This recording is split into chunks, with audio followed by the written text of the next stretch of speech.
All right, we're live. I know who I'm running for president.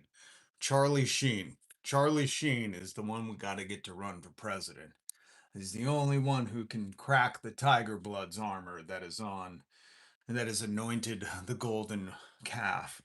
This is the only one. It's Charlie Sheen. But wait, did Charlie Sheen get sober? We got to get him back on the drugs. That's the only way to do it. Charlie Sheen, you got to fall off the wagon. And then I've nominated you for president. Pretty cool beans. How about we trade our tiger blood for some winning? Ding! Boom. That is the first presidential ad that we're going to run. But Charlie Sheen's really got to fall off the wagon. I'm afraid Charlie Sheen had gotten sober. Is Charlie Sheen so? I got to look this up. Hold on. Charlie Sheen sober. Why is there a V where the B is supposed to be? This fucking keyboard. 8 years of sobriety. He quit drinking cold turkey in December 2017 after a pivotal moment involving his daughter.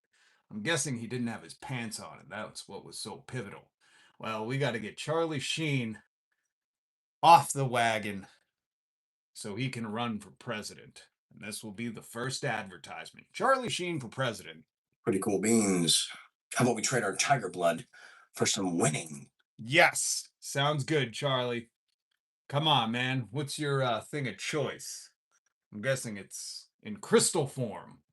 All right. How do we get Charlie Sheen off the wagon? Somebody clip this and send it to Charlie. Charlie, your world's collapsing in. There's no hope left for you, man. Your kids want to abandon you and everything is not going well. Charlie, fall off the wagon.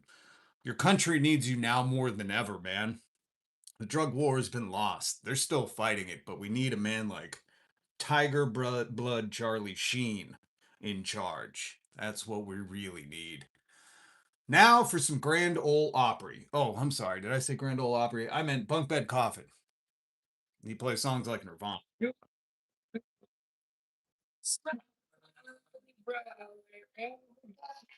Get together and get Charlie Sheen back on the drugs now.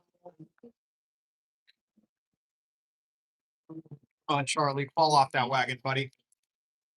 Don't make me pray to Jesus for it. 'Cause I will.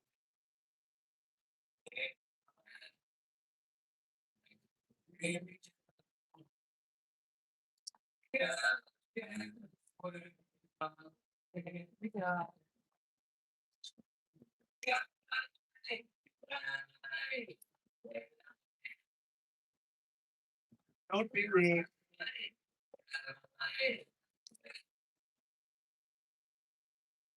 Don't be rude.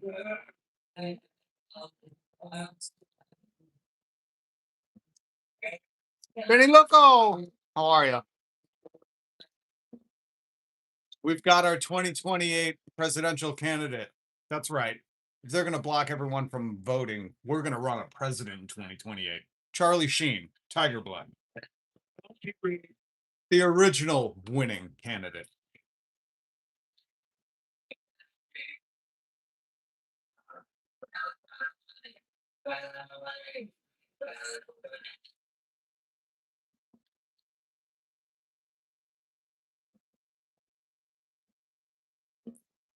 I think this whole live stream is just going to be an advert. It's going to be a pack ad for Charlie Sheen to be president. Shut up. You're losing in 2028, buddy. Pretty good. Hate Mondays though. Yeah, they stop. I keep telling my kids this. Mondays were invented by the corporate overlords to make you not enjoy Sunday as much, and there's only one way to take it back, and that's we have to revolution. We have to make this week Tuesday, Wednesday, Thursday, and that's it. If you want to grind it out with your grind culture and your Tony Hinchcliffe fucking young Pennywise work culture, then you do that. But the rest of us starting the week on Tuesdays.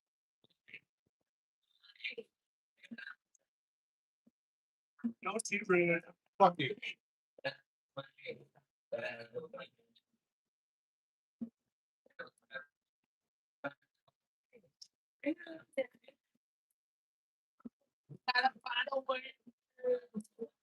To start Monday.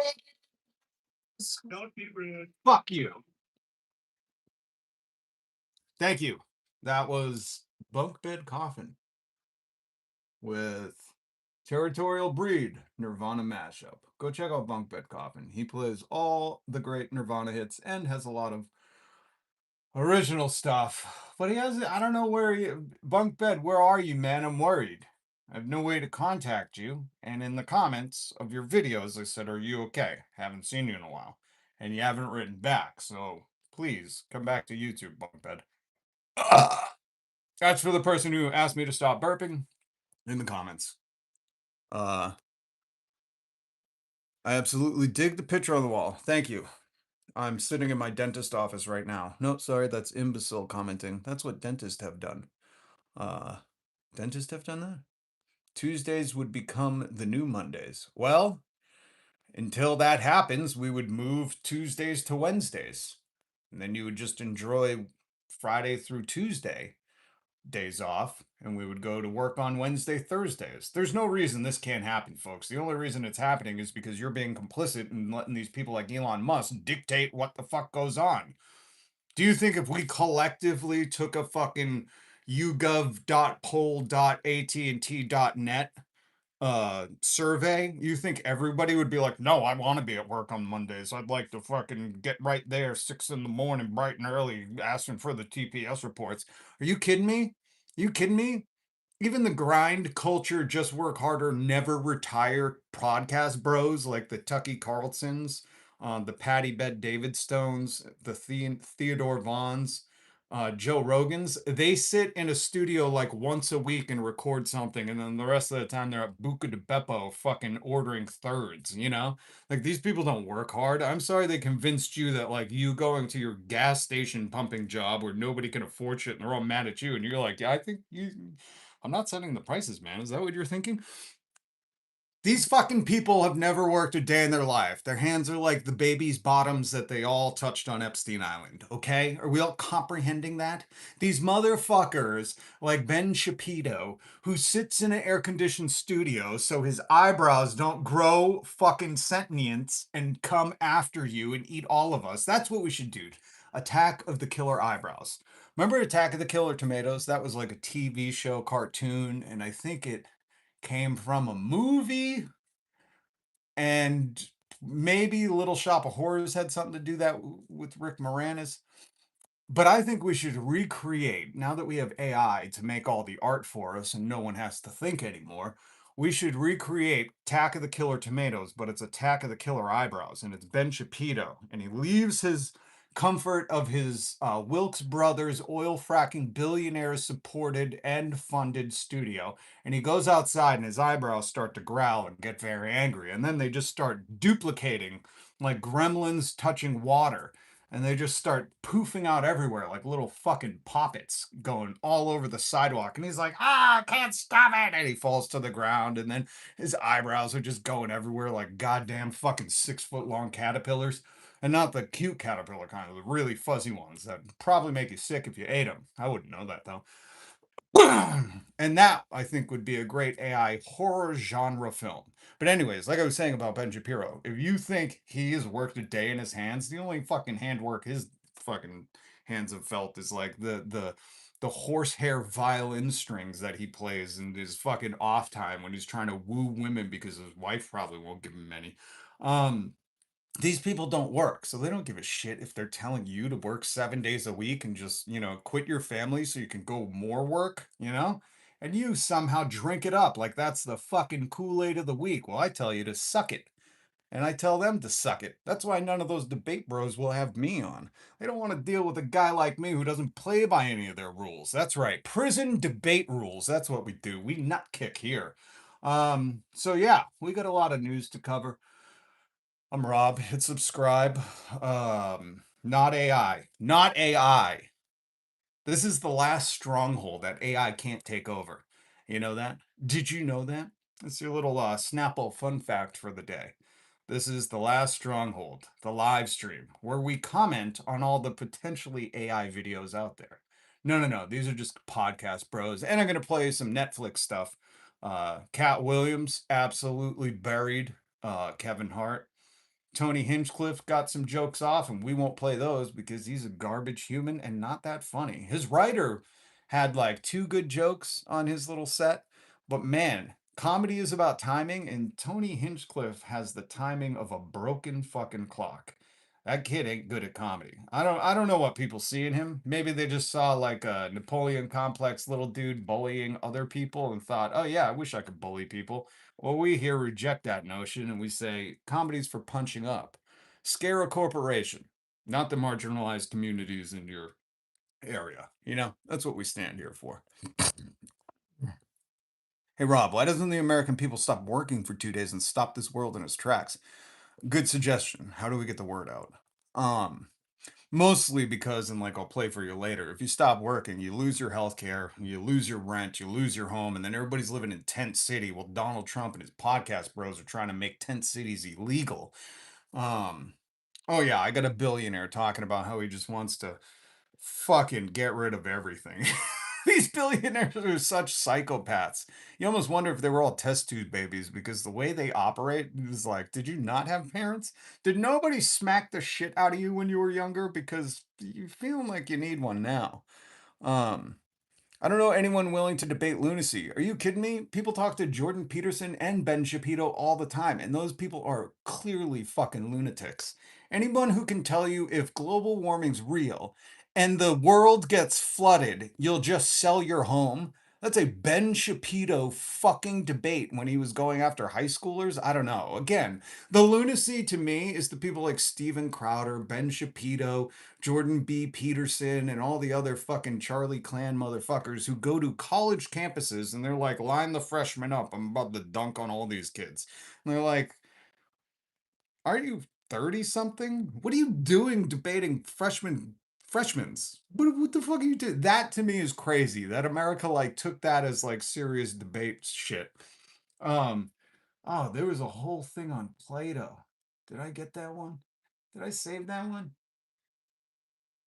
Crazy audio I found. And I was like, yeah, that makes sense. Because I always say I don't. There we go. Is the internet back? Um, Ben Shapiro absolutely sucks as a human being. That's true. That's why he had to get oil fracking money to even start a podcast. Oh, you think Ben Shapiro like naturally rose to that prominent position of number 16 on fucking Apple Podcast? No. He has, you can look it up. It's called the Wilkes Brothers. They're oil fracking billionaires from Texas, and they're the whole reason Ben Shapiro has a platform. That's it. That's it.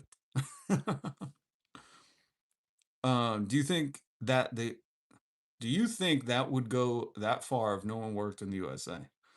Um, don't take it from me. Take it from what's his name? Big Bill Haywood, the Tories union organizer, where he said all the working class has to do to grind this country to a halt is put their hands in their pocket. So yeah, I mean, who's gonna when Jeff Bezos is promising 1 hour delivery? Do you think he's using his private jet to fucking Dumbo drop shit out of the back? You know, like how do you think everything gets done? When you go to get a coffee, is the fucking CEO of Starbucks there serving it to you? When you go to Walmart, is the Walton Airs there? Dude, it's all workers. That's how these podcast bros get to interview all the elites all the time because they don't ever work. You ever seen Elon Musk doing work? The problem with the work suggestion is the scabs. That's right. Don't be a scab. Artie Doggy or Dodgy or Doggy. Hey, Rob, keep up the good work. Why, thank you.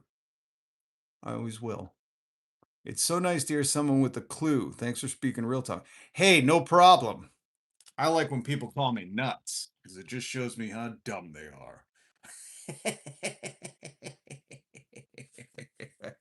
um, so we got a lot to get to, but before I've been doing this lately. We got to check in with America. Let's check in with America. Let's see how America's doing. I'm only doing this because there's still people be like, "Oh, everything's awesome, Gilded Age." All right, let's check in with America. Okay, racism going strong. That was always one of America's strong suits, though. So, you can't expect that to kind of fizzle out, right? Hold on. Now let's go down to the south. Let's check in with America. I don't know if you've heard this audio. This is real. This is not AI. I don't think AI can make people this fat yet.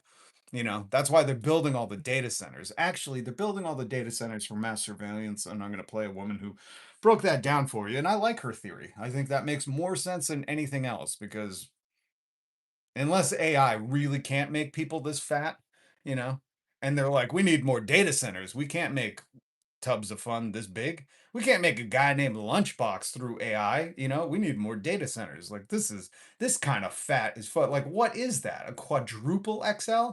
Is it just like, did you have to custom order that? Is that a prescription t-shirt? What the fuck is going on here? And how did that neck fucking fit that beard? That beard must have a fucking whole environment, a whole fucking look at it. It's got like biodiversity, you know? And I don't know what his hat says. It doesn't say MAGA. Oh, I think it just has the alphabet on it in case he forgets his letters. But this is a real clip. Again, this AI is not allowed to make people this fat yet. That's why they need the data centers in the Midwest. The data centers are studying the fatness, the fattening. That's what we're calling it. And once they've studied enough and built enough data centers, then when you go in and type, hey, Grok, make the fattest Trump supporter you can, he'll go, okay, now I can. Or however Grok sounds. I don't know. He's probably like 11 and a girl.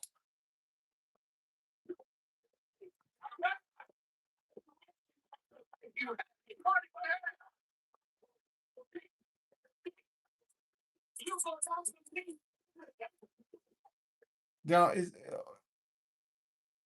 is this reverse drag story hour? I don't know what night at the bar this is, but sounds like the audience knew the call and response, which is pretty shocking. Maybe they just been doing this for years and they're like, ah, this is old school, man. It's kind of funny though, seeing these absolute lunchboxes call another lunchbox daddy. This is really just the land of the freest, you know? I guess that's how we describe it.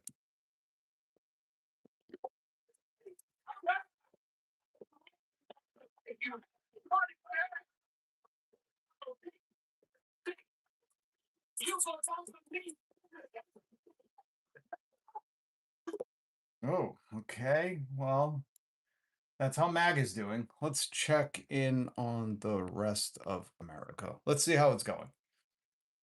Please, someone tell me this is a joke. $35 for 1 pound of mud crab. $35 for 1 pound of canned crab. I don't know. Is that a lot? I don't eat crab. Um, Bottom feeders. I got a rule. Anyways, $35. But let's go to the meat because you want steak, right? Well, guess what? You can't afford steak. $21 a pound. $21 a pound for steak. Oh, that's why Donald Trump and his regime came out with the one piece of chicken, one broccoli, one tortilla, one pea, and one special item. And that special item cannot be a steak. By the way, do you think at the Mar-a-Lago $1 million dinners they're not having steak? Not on, McDonald's buffet night. I'm talking about when they're like, actually bribing people to come and have dinner with the president. You think they're not serving steak? You think they're not serving specifically Walmart steak? That's what they had at that crypto dinner. Remember when they bribed everyone? Whoever can buy the most crypto will get to look at Donald Trump, and people were like, yeah. And then they went online and complained after because they were like, that was Walmart steak and probably canned crab, let's be honest. Um, they're not giving the canned crab to Pete Hegseth. He's spending $92 billion or million. I forget. It's all irrelevant on actual crab legs. He likes to pluck the legs right off a fresh crab and suck them down. He doesn't even cook them. Value packs. These are value packs. $63. That's the value pack. All right, so I think we've checked in with the grocery stores in America. Now let's check in on the data centers. This girl's going to tell us about the data centers. Say this real quick. about the data centers. If you think that the government and big tech are building these billion-dollar facilities in the middle of nowhere to store your family photos or help you in any capacity, you're retarded. You're retarded. They're calling them data centers because calling them mass surveillance centers would probably send people into a spiral. They're literally building the infrastructure for a surveillance state and they're doing it right in front of your face. I got a counterpoint to this lady. I'm sorry for everybody who's joining just to look at this girl. You bunch of perverts, get back to your mother's basement. Don't you have like a Call of Duty game to play somewhere where you're just yelling at slurs at other flyover state kids? Um, my counterpoint to this lady is maybe the data centers are being built because they can't replicate people that actually look real. Because here in America, most of those people that live close to the data centers are way, way, way overweight. So they need more data to produce that much of a body. I don't know. You pick. I'm not telling you what to think, man. I'm just saying. This lady's saying mass surveillance. I'm saying data centers to create the fattest American AI component ever. It's going to be fully capable of monitoring your speech, your behavior, your purchases. It's going to essentially harvest your biometrics and create an entire digital profile for you. People are trying to say that something like this would never happen. There's a 92% chance on poly market that something like this is prohibited. Utah just got approved for a massive data center blueprint. This data center in Utah is going to be 63 square miles. Do you guys know how massive that is? No, we're Americans. You have to tell us in footlongs. Subway footlongs. Talking almost 3 times the size of Manhattan. Nobody knows how big Manhattan is, especially those people in the flyover states. You gotta spell it out in food language. How many French fries? And 200 times the size of the NSA's data center that already exists in Utah. We don't know how big that is. Say it in food equivalencies. God damn it. Why does Utah need a 63 square mile data center? And by the way, it's going to be using up double the electricity that Utah uses currently. And I wonder if the Mormons are gonna be mad. why does the country need anything like that for that matter? So I'm asking you to just ask yourself if this is really for the betterment of society and storing family photos and for you, or is it for mass surveillance? Interesting. Interesting take. Welcome if you're just joining. In case you missed it earlier, I said the only way we're not voting our way out of this. That's why we're going to install a off the wagon, a non-sober Charlie Sheen into the presidency in 2028. And you're saying you can't vote for president in 2028. And I'm saying they're making it racist to vote again, you know? They're telling the Supreme Court how to rule on stuff. They're stopping elections in the middle of there are no more rules, folks. So we just got to install our own crazy and hopefully, really get them off the wagon. I'm talking Pretty cool beans. How about we trade our tiger blood for some winning? I'm talking like that kind of crazy. That's the only way you can beat it. That's really it. I don't know if you've ever dealt with a psycho, but there's no like calm talking to them. You got to get louder and crazier. They rip their shirt off, you rip your pants off. They throw a shoe, you catch it and eat it. Okay? That's the only way you out crazy, man. Hate to be the one to break this to you, psychopaths. And I don't want to be there when you come to the awakening that that's the only way out of it. You don't believe me. That's fine. Here, let me bring you back to a time where Charlie Sheen had Sheen's Corner, okay? This is deep in the aughts, before the housing crash, or after. It didn't matter. Charlie was on his own timeline. And just imagine this kind of rhetoric in the debate. People keep calling me and interrupting our conversation. Don't they know? Don't they know that we are in the cyber pocket of greatness? Don't they know we are in the cyber pocket of greatness? I'm telling you, there's one way to destroy MAGA, folks. We run Charlie Sheen. No, we don't run. We install Charlie Sheen as a counter president. And that's what we call him, too, a counter president. The anti-president. This is what we do, man. This is how we beat MAGA. You may think that's silly, but just wait. The cyber pocket of greatness. And another helicopter. You said, and another helicopter. Are you ready for this? Another helicopter. You notice how hell is in the word helicopter? You ever notice that? Hell is in the word helicopter. He is speaking right to middle overweight America. He is speaking their language. It's also the language of meth addicts, but Charlie speaks it. He speaks it well, too. You ever notice how hell is in the... I mean, this is on par with they're eating the cats and dogs. Instead of laughing, being like, they're not doing that, if Charlie Sheen had retorted with, you ever notice how the word hell is in helicopter? Why is that? Why is that? You know, that's the kind of shit we need right now. Word helicopter. Yeah. Just saying. Just saying. I'm just pointing something out. I'm just pointing something out. Yeah, let's do the Kindle thing with Apocalypse Me, The Jaws of Life. Best title ever. Best book ever. Apocalypse Me, The Jaws of Life. That's going to be his new book, and he's going to promote it right in the middle of a fucking presidential debate.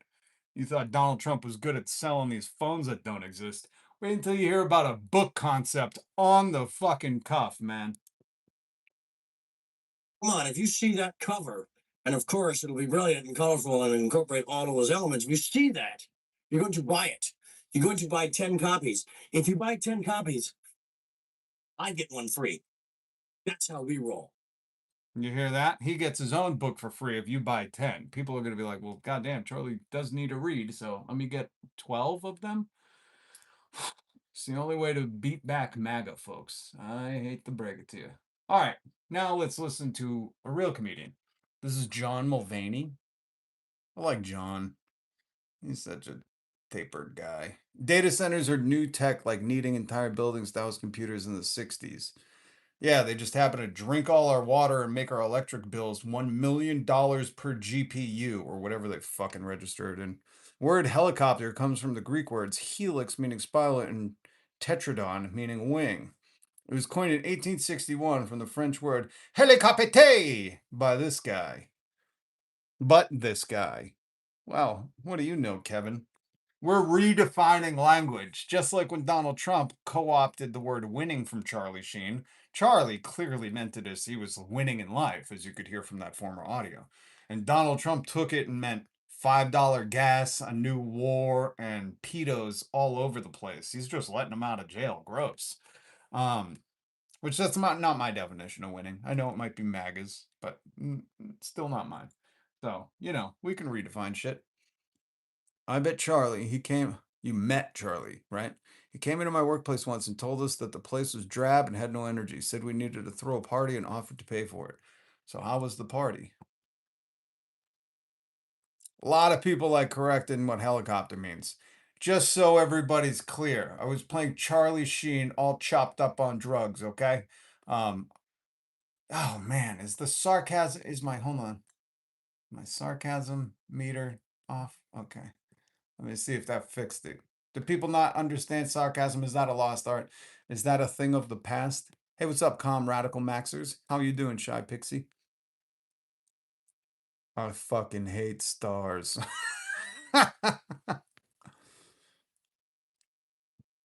I measure in Ford Mustangs. Okay, there's another measurement that Americans can understand. What's up, Denarius Nerd? Denarius Nerd. I think I finally got your name right. Good to see you. My name indicates I may be nuts too. You gotta be nuts to be living right now. Wake up, go to work like everything's not run by pedos. Like Epstein's best friend isn't in the White House and just letting other pedos out of prison all the time while they're talking about law and order and stuff, you know, or how they need to set another country free through war, but the people here are suffering and can't even fucking afford. Oh, we're still checking in with America. We'll get to John Mulaney in a minute. Okay, we're gonna check in a little more with America. Here's my America. Here's my America. Here we go. Yeah, for anybody outside the country, this is what an American bill looks like for health. For health. If you're like, oh, what did he buy? A car? No, he went to the ER. Here's the audio. I'm an elder millennial who just got my first hospital bill after my first time ever staying in the hospital. Can I just say, if he's an elder millennial, I think I qualify as an elder millennial. That's your first time going to the hospital, bro? Consider yourself privileged. This is what we're talking about when we say people are privileged, and you hear, like, white comics being like, I'm not privileged. What? I'm not privileged. I'm going in my private sauna and then taking an ice bath before I go into my indoor in-ground pool.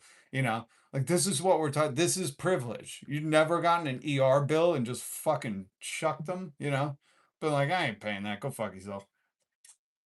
Consider yourself privileged if you've never had to avoid phone calls all your fucking life because the hospital keeps calling you being like, when are you going to pay this? And you're like, tomorrow? Call me back on Flugugels Day at 24 dBm. Did I catch a niner in there? Nope. Go fuck yourself. If you've never had a run from fucking medical bills, you are privileged, my sister. Okay?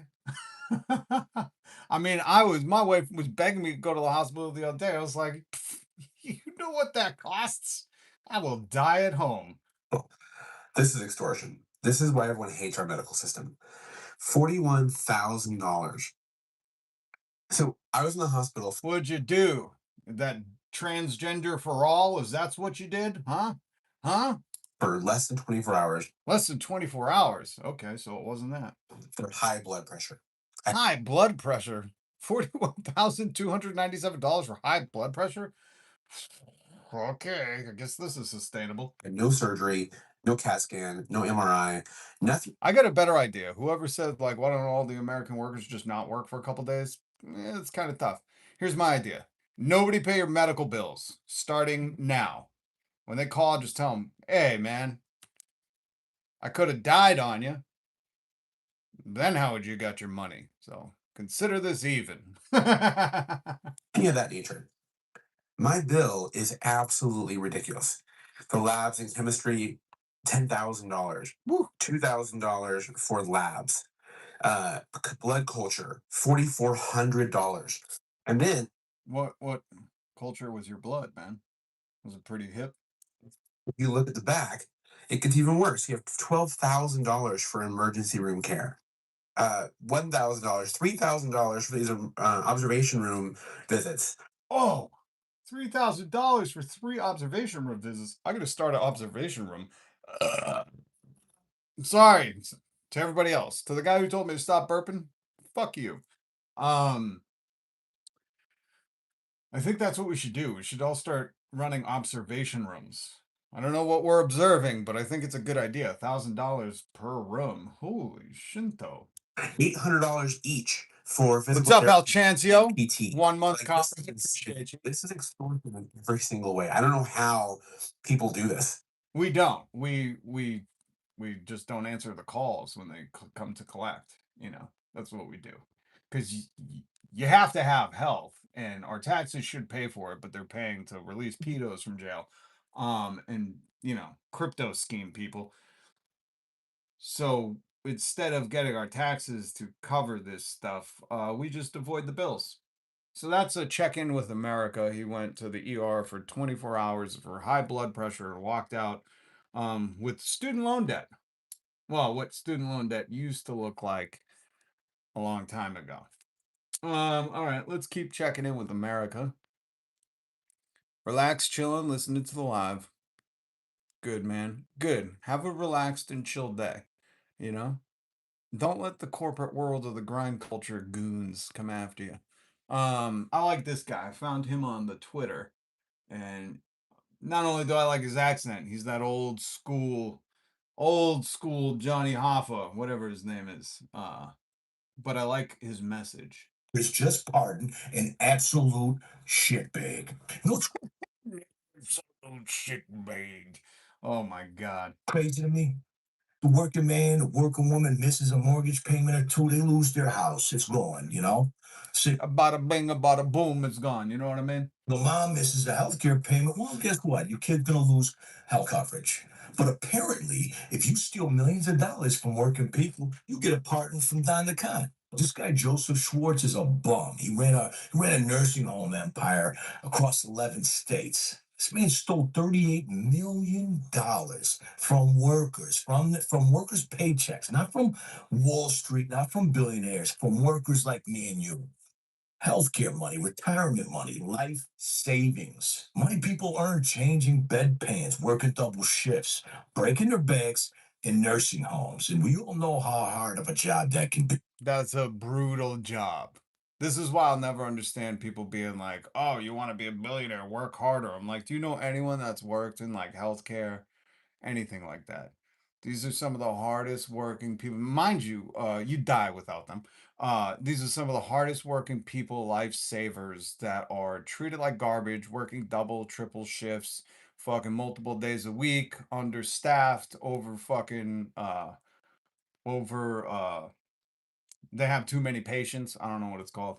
Uh, and they're just absolutely abused and robbed from. And Donald Trump pardoned this guy who's robbing the people keeping your grandmother alive, making sure her bedpan was clean. Remember when the unions were like, oh, we're going for Donald Trump? Fuck all of them. I reject this society. I reject this whole culture. I reject the whole notion of what people are waking up and pretending like doesn't exist. There are no more rules, no more laws. They said might makes right. What they're telling you is if we have the power to do it, we're going to do it. What are you going to fucking do? You don't believe me? You don't believe me? You don't believe? I'll get the photo. I will go get the photo. You give me 1 second. I'll get the photo. I will. You don't believe me? You don't believe me? They're just going to do what they want and say, fuck you. They destroyed part of the White House. Imagine if Biden came in and within like 24 hours, he's like, just knock that shit down. Imagine if Obama did this. And I hate doing that. Hold on. Look at, imagine if this. I hate doing the Ben Shapiro argument. But that's the only language these morons speak. If you still think there are rules and the president could just come in and just tear down part of the White House, you're hilarious. You're adorable. You're adorable. You know? Teach your children that. There are no more rules unless you're part of the working class. What happened? He got sentenced to 3 years in prison. But after only serving 3 months, Don the Con gave him a full pardon. Now, here's the thing. This is the kicker. Earlier this year, Schwartz paid 2 lobbyists nearly $1 million to help him get pardoned. These were convicted fraudsters, all right? These are guys tied to scams and election fraud, voter intimidation campaigns that were targeting black communities. Cockroaches, bottom of the barrel, convicted felons, lobbying for convicted felons, all pardoned by a convicted felon. It's not law and order. That's a damn crime syndicate. That's a damn crime syndicate. I've been saying this since, what was it, 2015 when Trump started running? When he was telling that 10-year-old in 4 years I'm gonna date you or whatever. I've been saying catch this dude on RICO charges. You know, that's what this is. But I really like this dude. He's Union Proud US on Twitter. So go give him a follow. He's got a good message, stands for the working class, and I respect it. Anybody that will stand for the working class and put the fear of God in these corporations, scare the soul right out of them, so Citizens United has to be redacted. I'm for you. I'm for you. I'm for you. Oh, look at this. I love how these people still think Donald Trump represents anything but a golden calf.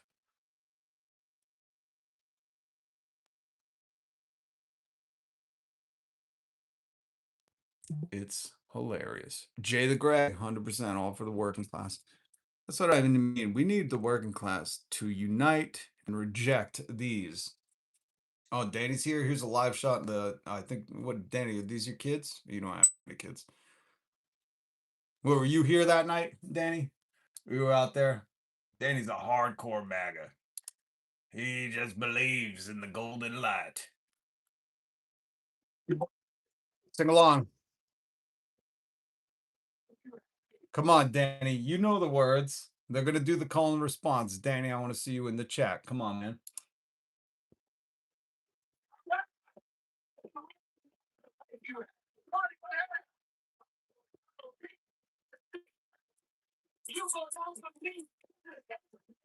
Yeah, they're redefining the word ecstasy. When I was growing up, man, you usually took it out of club and had a hell of a time.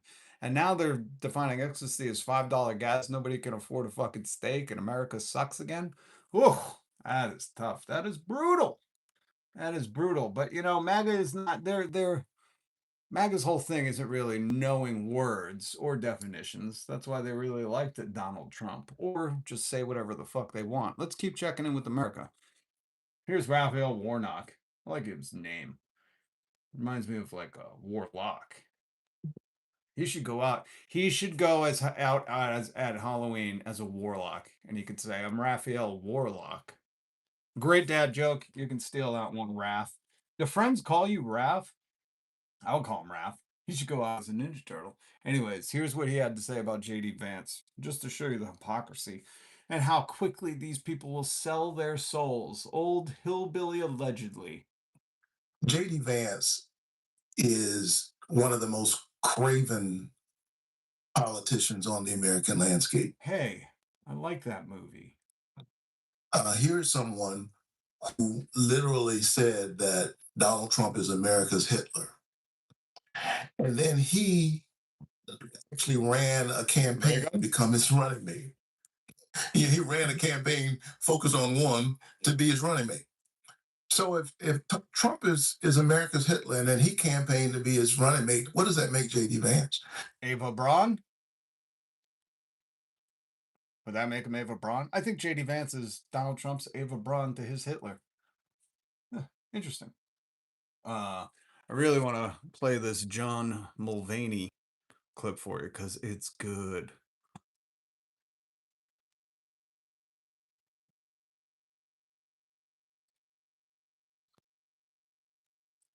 Randy, you're erasing your own comments, trying to act like a victim.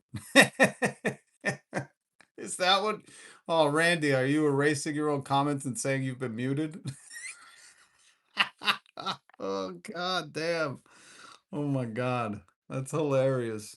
What's up, Nurse Rod? Good to see you. Tree Rogie says, I love Trump because he lets all the pedos out of prison. Weird. And Danny says, Bill and Hillary are in the files, but I only care about that. Those are the only pedos that I care about. None of the other ones. None of the other ones that I voted for. Okay. Interesting. Interesting. Craven. President Reagan. You see that movie? I don't know why people didn't like that. I liked Craven. The acting was horrible. The plot was kind of weak, but there was something endearing about that movie. And I'm not kidding. I've watched it like 4 or 5 times. I don't know what it is about that movie. It's just adorable. It was an adorable comfort movie. It was like chicken soup for the Marvel soul. That movie. I know the acting was not good. I know there were massive writing gaffes in it. But there was something about Craven the Hunter that I just found charming. Can a movie be charming? It was very lovable. You thought everybody's really giving it their all, and you want to root for these people. You want to root for them. It's just one of those movies. Folks, your favorite politician is in the files. I liked Craven. You did? Thank you, Cranky Mullet. All I hear is like bad reviews, people saying it was silly, and I'm like, I love if I even see that like a clip of that, I'm like, let me watch it. This is amazing. Maybe it's the undertones of this guy who goes out and hunts humans that have done people wrong. Maybe it's that where I really fell in love with the theme of the movie, you know, where if you hurt animals or the vulnerable, this guy is going to go ballistic and hunt you down, and not with like a Joe Rogan bow and arrow. He's gonna do it with his bare hands and some Alcatraz or something. Iboga. I think that's where Joe Rogan got the Iboga from. I think that's what Craven was taking. He was taking Iboga. Ibogaine. I enjoyed it. The main character had honor, no one else did. Yeah, Cranky Mullet. I think you and I are on the same page with that. Maybe that's what I found so charming. Thank you for highlighting that for me, Cranky Mullet. That main character really had the honor. Craven. You know, when his dad was just a beast and his brother was needing protection and got compromised, and that lady reporter was just had a weird role in all of it. You just felt like the girl in the beginning, the little girl who grows up to be the reporter and does the tarot card thing. You felt like that was very forced into the plot, you know? You're like, this is just odd how much they have to jam this in. Like they couldn't have weaved it a little smoother. But again, I have no problem. I'm not. It's not even a complaint. I almost like that it was so forced into the plot. I like taking these weird fucking left turns where they're like, and at the same time as this kid was hunting with his dad, there was a little girl across the savannah doing tarot cards that just happened to save his life. I love that shit. Make it weirder, you know? So now you're a movie critic too. Yeah, I do everything here. You're welcome. Um, oh my God, you're live so early. Yep, that's right. What's up, Smoking Blondie? Got a job. I got 3, Danny. Nobody can survive in this fucking economy with no job, you stupid maggot. Rob, your name always makes me think of Dropkick Murphys. I don't know why. I lost my leg. Look up Shirley Temple's testimony and what they did to her and her mother. Oh, God, I don't think I could do it on live, but I will look it up later. God, is it like an old Shirley Temple drinking an alcoholic Shirley Temple? She's like, you're never going to believe what Hollywood did to me. They were all in the files. Donald Trump's grandpa, every one of them. Ripping butts. I don't think I could tolerate an old Shirley Temple. Don't ruin the end, asshole. They all die. All of them. All of them. No Craven too. Voided 13th. What's up? Smoke Blondie Shot Picky. Everybody here. Everybody's here. I gotta get the drop on the other leftist live streamers like Valenti and Hassan and Kyle Kalinske and Majority Report and some more news and Deprogram and who else are the leftists? They're all taking my audience, man. And I'm sick of it. No, I don't know. I think they all go in a little bit. I didn't notice Rob was live. I snuck right in here. And if you missed the beginning, of the show, I have a solution for um I have a solution for how we're going to combat in the midterms. We're going to install our own president. That's right. Voting is not saving us, folks. If you think you're going to vote your way out of this, oof, good God. I got a fucking extra weekday to sell you. Voting's not going to get us out. We have to get Charlie Sheen. I know you heard Charlie and you thought the guy who squirts from his neck. We got to get Charlie Sheen off of the sober train. We got to get him fully loaded. Like Full Metal Jacket. Was he in that one? Or he was in Apocalypse Now? I don't remember. They're all the same movie to me. I like stuff like Craven. I get a high fucking caliber of movie taste. Anyways, we're gonna install Charlie Sheen as president. I'm gonna play John Mulaney for you in a minute, but I was just recapping what happened at the beginning of the live. If you missed it, we in 2028 we have to install a new president. And the only way to do that is you have to out crazy the psychopath. And I think a non-sober Charlie Sheen is the only way to go. Pretty cool beans. How about we trade our tiger blood for some winning? Excellent. Sounds like it. You know what I mean? Then we just have them debate, winner takes all, and no one can beat Charlie Sheen. Unhinged on drugs, Charlie Sheen, you can't debate him. People tried this, back in the when was Charlie Sheen really fucked up?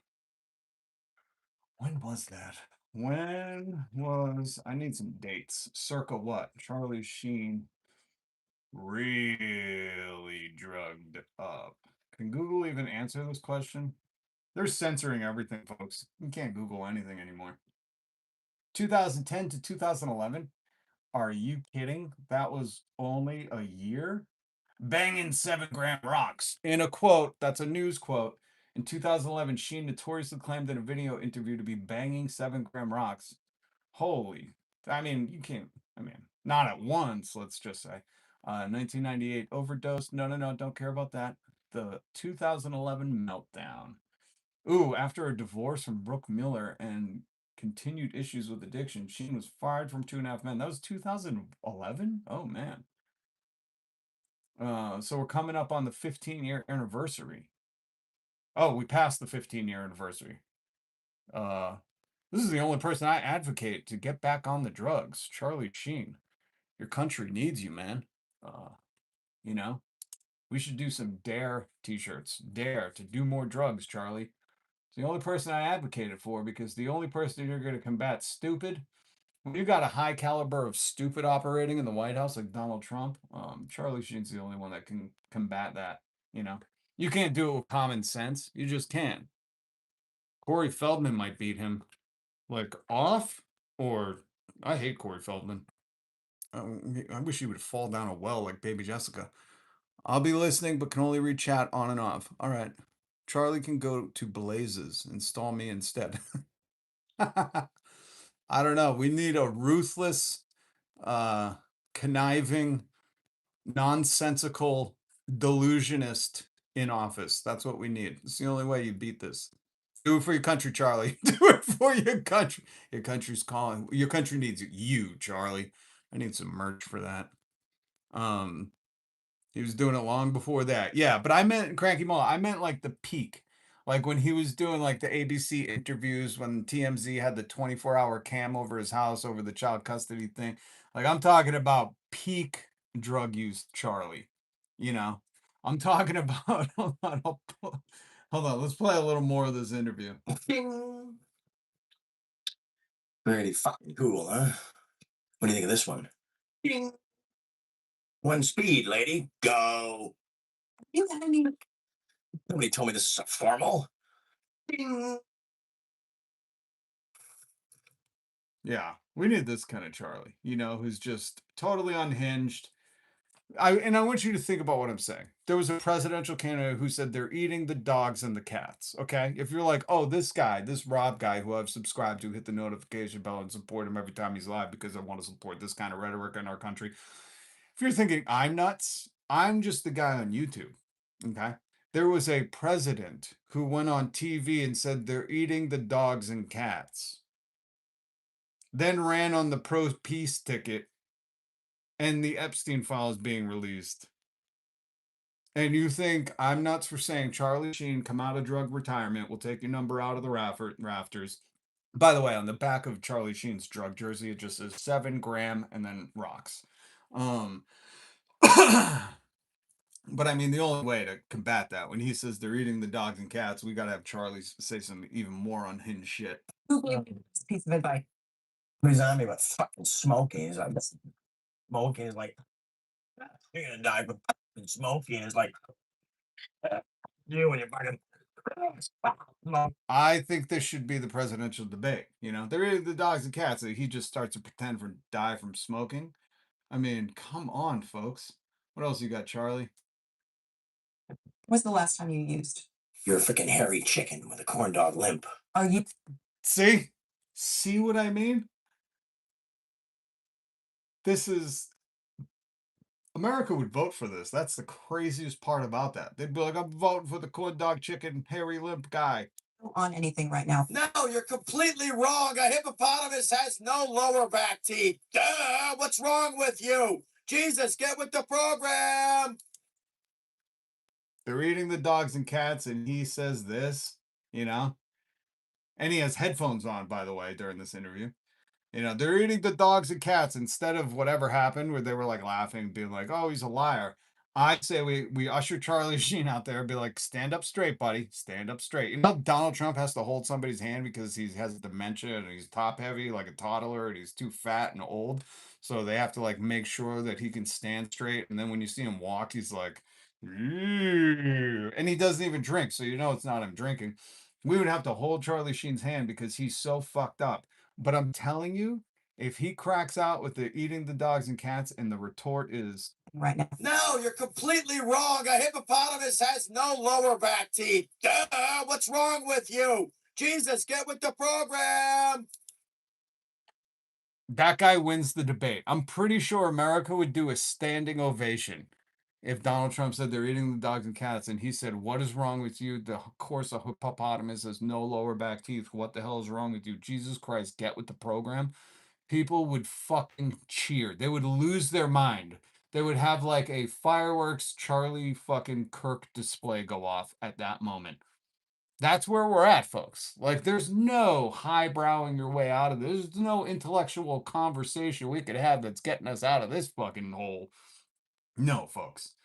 When you're dealing with liars, make believers, feelings over facts, psychopaths, sycophants, singing dump trucks, my daddy, you have to out crazy them. This is the only, I mean, think about what co opted them, what CIA fucking psycho mission took over their brains. Q, an illusionist letter that represented God knows what these people still don't know, that got them to do absolutely psychotic things, right?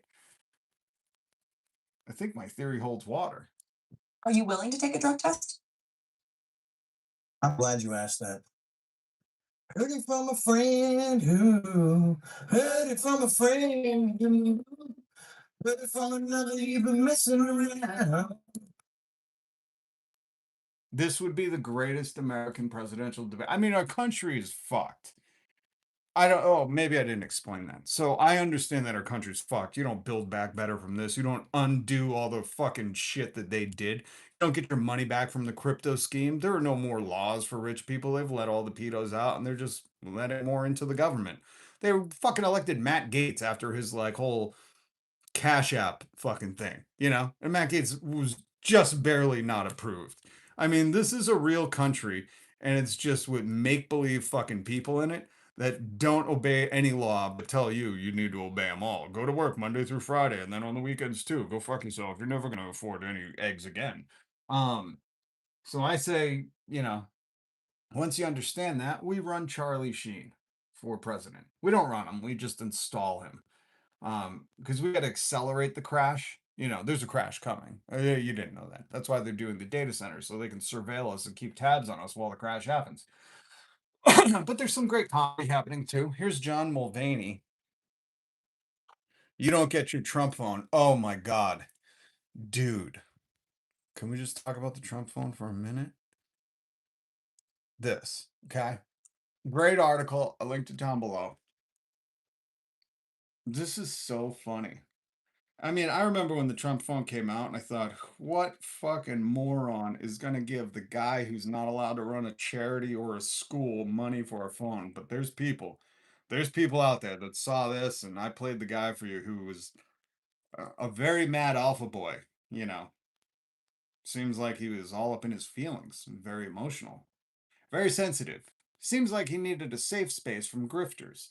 But this alpha boy was screaming into his phone, which I said, shouldn't be bragging about how stupid you are. And he was bragging about he had bought 4 Trump phones, put 200 down each. That was just the deposit. I know you see the cost right there. You're like, well, that's not 200. No, no, no, no, no. We'll get to that in a minute. And this alpha boy was screaming, very, very upset, screaming liberal tears at his camera about how he he put 200 down on each Trump phone and he bought 4 of them. And I thought, who the fuck needs 4 phones? Dude, how many Roblox aliases do you have, you fucking pedo? Um, and he went through the timeline of how when you could deposit it, and then when they put it off, and then when they changed the website to say that just because you put a deposit down doesn't mean you'll get anything. AKA, they're like, you're never going to get your phone. Thank you for the money. And this guy was screaming into the internet that he was mad that the perpetual liar and grifter was grifting him now. Which, again, folks, when you do that, you just show us how fucking stupid you are. I'm surprised you don't get a bunch of scam calls after that from people in fucking Pakistan being like, hey, we'd like to sell you a Trump phone right now. These people are so fucking dumb. But great article today about the T1 phone marketed as a symbol of American patriotism faces production issues and unfulfilled promises. I think that should have been a better slogan for Donald Trump's campaign. This was one of the funny things. Made in the USA quietly deleted by the 22nd of June 2025, just 6 days after the product's launch. Trump Mobile had scrubbed Made in the USA from its website. But thank God the internet remembers, and it proved that they had once said that. Then they changed it to designed with American values in mind, which is corporate grifter speak for we want you to think that the USA made this, but they didn't. Okay. What else was funny with this? The phone wasn't made in America. Yeah, we know that. This is a Wing Tech company, or Wing Tech, which is the Chinese company Luxshare. And the funniest part is it retails for $169, but Mobile priced the T1 at 3 times that. And then they charged people $200 for a down payment, which they'll never get their phone. And it's a good thing those people were separated from their money, because those people don't deserve it. Let me play a little bit of Eric Trump really bragging about this phone. He is the bragger. We're doing the same thing with Trump Mobile right now. I'm incredibly excited. You can build these phones in the United States. Or you can't, but you're going to say that. I mean, at this point, this is criminal. This is fucking fraudulent. This is an American company by the president's kids and the president while he's in office, promising you that they can make an American phone while knowing full well that they're going through China. Our customer service is in the United States. It's in St. Louis, Missouri. We can add more functionality. We can do it cheaper. We can do it better. And eventually, all the phones can be built in the United States of America. We have to bring manufacturing back here. And so our ethos is, build for Americans by Americans. Do it cheaper, do it better. You hear how he goes, because they don't want to say, like, we're going to pay Americans top dollar and create good jobs. You got to be like, do it cheaper. We're not going to say we're going to underpay the workers. We're just going to say we'll do it cheaper. Which, hey, when you're buying a phone, you want the cheapest one made, right? You want, hey, did you make that phone cheaper? That's impressive language they're using on a fucking phone commercial. Rewind it for you, but I know when you see a Verizon ad or a fucking AT&T, they're usually out there like, hey man, we made this the cheapest way possible. Underplayed people, we fucking put in spare parts, we're reusing shit. Do you like refurbished? Because some of these might be refurbished. It says brand new. Those are the typical phone ads. This is how smart the president's kids are. They probably have brain damage. Built in the United States of America. We have to bring manufacturing back here. And so you have to. Right. But you're not going to. Our ethos is, our ethos. Would you see that on a water bottle, you dumb shit? Build for Americans by Americans. Do it cheaper, do it better. Do it cheaper, do it better. I still can't get over the fact that people heard this shit and were like, I'll throw $200 at that cheap piece of shit. Oh my God. Do it cheaper. I just want to be very clear that the Trump phone, they promised you they would do it cheap. Americans by Americans.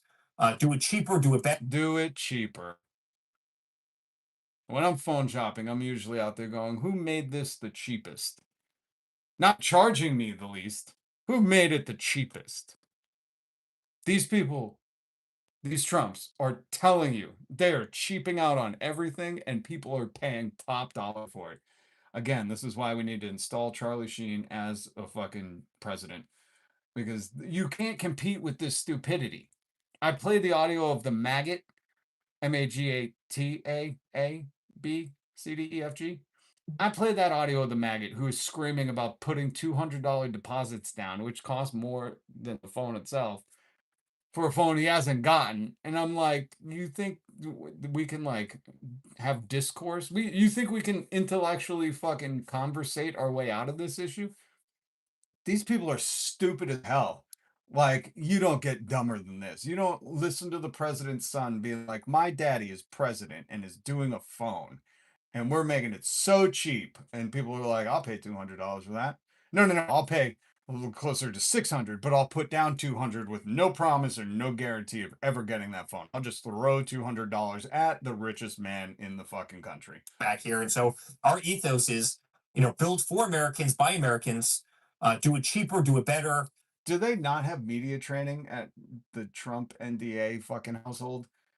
They should be like, don't say cheaper. Say like, we're going to sell it less expensively, but don't say we're doing the phone cheap. These people are so stupid. Monthly plans, $47 a month, which we kind of thought was fun and cool. Ah, yeah, that's fun and cool. Means nothing to them. They're like, I don't know, I guess that's a good price. It's just fun and cool because, my daddy was president 47, 45. My daddy did that. Unlimited calling, unlimited text, over 100 countries around the world. Yep. It's going to suck you off. It's going to babysit your kids. It's going to be an AI girlfriend, and the chatbot won't tell you to off yourself. This phone is going to be amazing. It's going to have everything.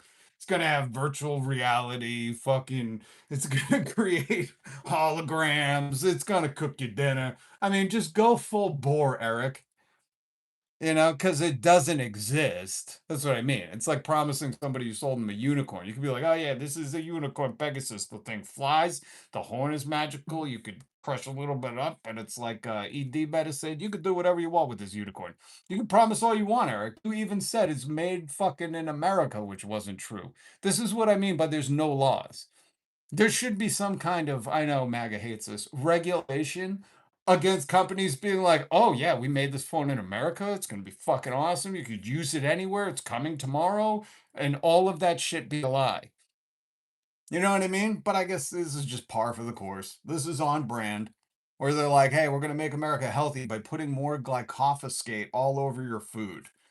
Yup, it causes cancer. Yup, we're siding with Monsanto and Bayer. Yes, we know Roundup is poisoning you. We don't care. Like, there are no more rules for these people. They're just like, I don't know, give them cancer and poison their water with data centers. What are they going to, who are they going to complain to? Us? Us? You understand that? Okay, so thanks for bringing up the phone. All the maggots gobble this nonsense like it's golden juice. Oh my God. That's funny. Okay, I have to get to John Mulvaney because oh man, we got more people with brain damage in the chat. Hey, don't forget to Velcro your shoes today, Godspeed, okay? You don't want to slip and fall while you're out at the playground. And I know you're not a kid out at the playground, but I mean when your parents take you there for you to get some outdoor time because you're on Roblox too much trying to fucking pick up kids. Okay, Godspeed? There you go. There you go, pal. There you go, pal. You made it. You made it to the video. Look at you like a big boy. Like a big boy, huh? We're gonna tie those laces one day, you dumb queef. John Mulvaney. Now, if you could hit subscribe, hit the notification bell because this is like American Navy doing things to ships in the Strait of Hormuz. How would I say pirate? How would I say pirate? This is Jack Sparrowing off of Netflix. There we go. That's a little more subtle. This is the old no, can't say pirate. I just stick with Jack Sparrow. This clip is Jack Sparrowed. So, if you could hit subscribe and notification bell, that would do me a lot of favors because now, if you don't know, YouTube has their AI Gemini taking over all the fucking audits on YouTube. That's why most of my stuff gets desanitized or whatever. So I just need your support. It's free. Hit subscribe, hit the notification bell. I'm gonna play a bunch of fucking Netflix on here today. So I would really appreciate your support. Because Netflix is that friendly when it comes to fucking other people. It's just even though I'm promoting it, like what are you, Metallica? What are you gonna sue your fans? I'm promoting your shit, man. calm down. You have all the money. You keep raising your rates and not providing any good shit. Oh God, these people are exhausting. How come when I fucking just don't adhere to the fucking structural norms that these corporations made, let's say it like that, they get mad. But when they have people that are underpaid and lay off everybody and people are starving to death, people fucking clap for them and pay more monthly to keep them richer. Do you understand what I'm talking about? I have to do it secretly so the AI can't pick up on it. Haha, AI. Anyways, this is like the last stronghold. I'm pretty sure live streamers are going to be the last thing in the fucking dystopian future where people are just going to be able to tune in because all the AI chatbots are doing like the coding and janitoring and nursing and stuff. They're going to have AI doctors, AI lawyers, AI judges, AI grocery baggers. They're going to have AI dogs. They're going to have AI music, AI movies, and live streamers. We're going to comment on all the AI so they can't replace us because we're just coming up with this shit off the top of our head. So my job is safe. Although I don't really make any money at this job, so I'll probably starve before that happens. Anyways, yeah, that was all to just say. Hit subscribe, hit the notification bell so I can play this stuff for you, okay? All right, here we go. 5.5 years sober. I was very excited about that. Good on him. I love that he talks about being sober, you know. Good on you, John. I heard it got dark for a little while, but it's always darkest before the dawn. You got to hit rock bottom before you can crawl yourself out of that hole, so good on you. And all my sober people, keep going at it. One day at a time, as I think our friend Bill says. I'm still not allowed to have more than $200 cash on me at any time. $200 is an agreed upon amount between my wife and I after a lot of trial and error. All for coming to a night of too many stars. This is the best benefit I've done. Robert F. Kennedy Jr.'s Riverkeepers benefit 10 years ago. Now, I haven't heard too many really spot on Bob Kennedy Jr. Old brainworm himself. I haven't heard too many impressions that were so good I just couldn't get enough. But Mulvaney, if you haven't heard John Mulvaney's RFK Jr. impression, oh, get ready. Oh, get ready. Oh, get ready. Because it's good. I'm sober, but not by choice. All right. Court ordered doesn't matter. Well, unless you're like indigenous and you're allergic. I don't know. I get a crown, shut your mouth. What? Anyways, only a ballroom can save America. Only a ballroom. I mean, JFK would still be here, you know? Think about that one. If Ted Cruz's dad, sorry, Rafael Cruz's dad didn't help get rid of him. Ugh, Ted Cruz, how that fucking Canadian named Rafael is representing citizens in America when his dad is responsible for one of the worst atrocities in this country is beyond me. Ted, you should be, Raphael, you should be ashamed of yourself. Hey, John, you're in charge of a group called the Riverkeepers. If you don't know Bobby, and I know him, and Bobby, that's how much he shouldn't be in the government. That's how much, that should be a rule. If you're 1 degree away from a comic that can call you Bobby and do a spot on impression of you, you don't get to run the health department. That should just be a law. No. He's comedy adjacent, you know? He's married to that woman from Curb Your Enthusiasm and cheats on her like a dog, but he likes to be around. And cheats on her like a dog if you missed that. That is so fucking funny. Yo, comedy is back, baby. Comedy people. Wait. I got a better one. Legalize comedy. Excellent. Clutch here. People who know exactly what I'm talking about. The fuck, sorry to drop that public domain information. Public domain information. That's a good one. I gotta steal that. Bush Sr. was there that day, CIA and all. The Bush family benefited. Remember that. That's right. They were all there. Bush was there. Rafael Cruz, aka Ted, his dad was there. They were all there. Godspeed. Get on topic, man. You're not proving that you don't have brain damage. My Christ, man. My Christ. See, this is what I mean. When I ask these people if they have brain damage and then they can't even stay on topic, it makes me think, you know, did you wake up and comb your hair with a tack hammer, or do you have no hair and think you're combing it and just hitting yourself with a tack hammer? Please stop. Involved.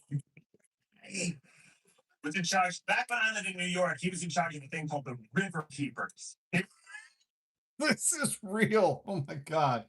Keeping the Hudson River clean. That Oh my God. is the jobs. Its whole job was keeping the Hudson River, whose native fish is tied off used condom, clean. Oh my, yeah, this destroys Bobby Kennedy. That was his job.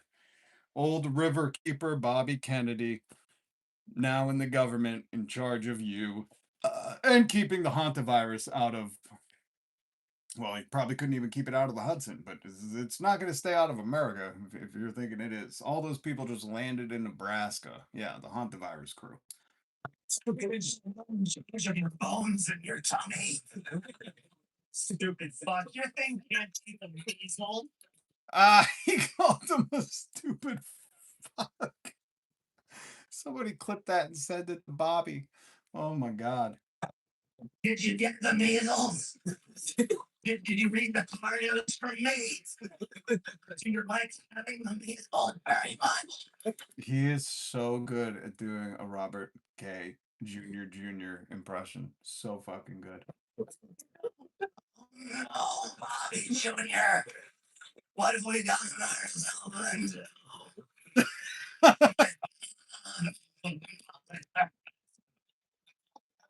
Father is not a good word for you, dude. Try dad. Anyway. Yo, fucking Mulvaney. He's so good.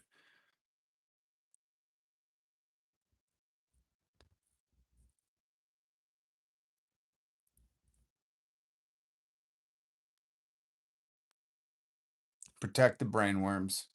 I think as part of the river keepers, that's what they were probably doing with the Hudson. They were protecting, they were keeping, they were making sure the indigenous brainworms stayed in the Hudson rivers. That way, any other child that would fall in would get them too.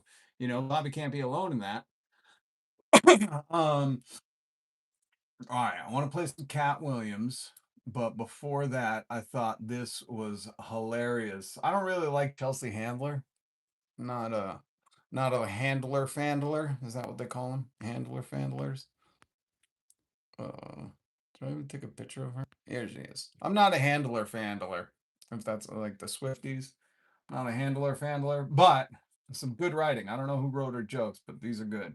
Now that your favorite leader is making the draft mandatory, I assume that all of you will be signing up to go fight in Iran. Or do you tough talking pussies only go to the Middle East for comedy festivals? Oh shit. Oh, I want to play that again. That is so funny, and it's such a well-written joke. She's talking about Joe Rogan, Theo Hinchcliffe, Andrew Schultz, Theo Vaughn. Wait, is he Theo Hinchcliffe or Tony? I don't know. They're all the same fucking white guy to me. This is hilarious. Now that your favorite leader is making the draft mandatory, I assume that all of you will be signing up to go fight in Iran. Or do you tough talking pussies only go to the Middle East for comedy festivals? Not Tim Dillon escaped that joke, but I don't think he was allowed to go to that comedy festival. I think they banned him from it. But you wouldn't want Tim Dillon being in your platoon anyways, right? You wouldn't want any of these tough talking pussies in your platoon. Let's face it. Next to Tony Heathcliff or whatever his name is. My Christ. And then let's make fun of Tony a little more. Again, I'm not a handler fandler, but a good joke is a good joke. It's here. Tony is what happens when women don't have safe access to abortion care.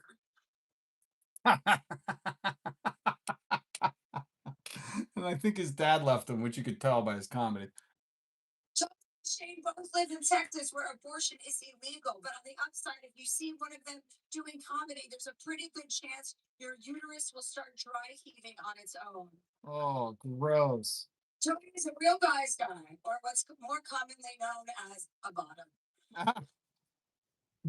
Yeah. Tony, you have the face of a school shooter and the personality of someone who gets shot first. That joke was outright. That was such a well written. I don't know who came up with that joke, but not a handler fandler. Rob, show some tail and he'll give you a snail. That roast was wild. I only seen clips of it. You know, I don't know. Don't comment on anyone's appearance. Oh no, I will. Do you listen to Tim Dillon pod? No, I get it clipped. I don't have like time to sit down and listen to people that I consider pretty stupid talk for hours, you know. And not to say they're smart in certain aspects or creative in certain aspects, you know. Their use of the language is definitely creative, but in general, you know, I wouldn't waste hours of my life listening to these people that are just internally rotting. They're rotting away. They have no souls. They do not give a shit about their audience. So much so that they sold their audience on Donald Trump only to backpedal once they realized that, like, oh, Donald Trump is going to murk my whole audience. He's going to bleed them dry so they can't send me money for, I don't know, my hat or my brain pills. I don't know.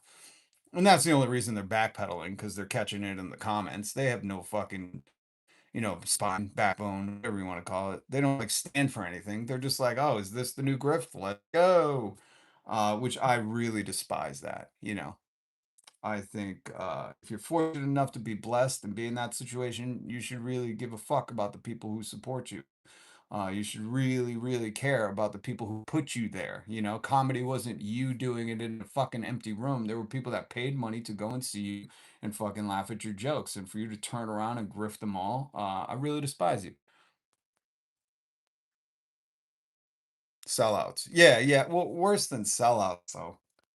You know, it's worse than sellouts because they technically sold themselves out, thinking they had a seat at the table.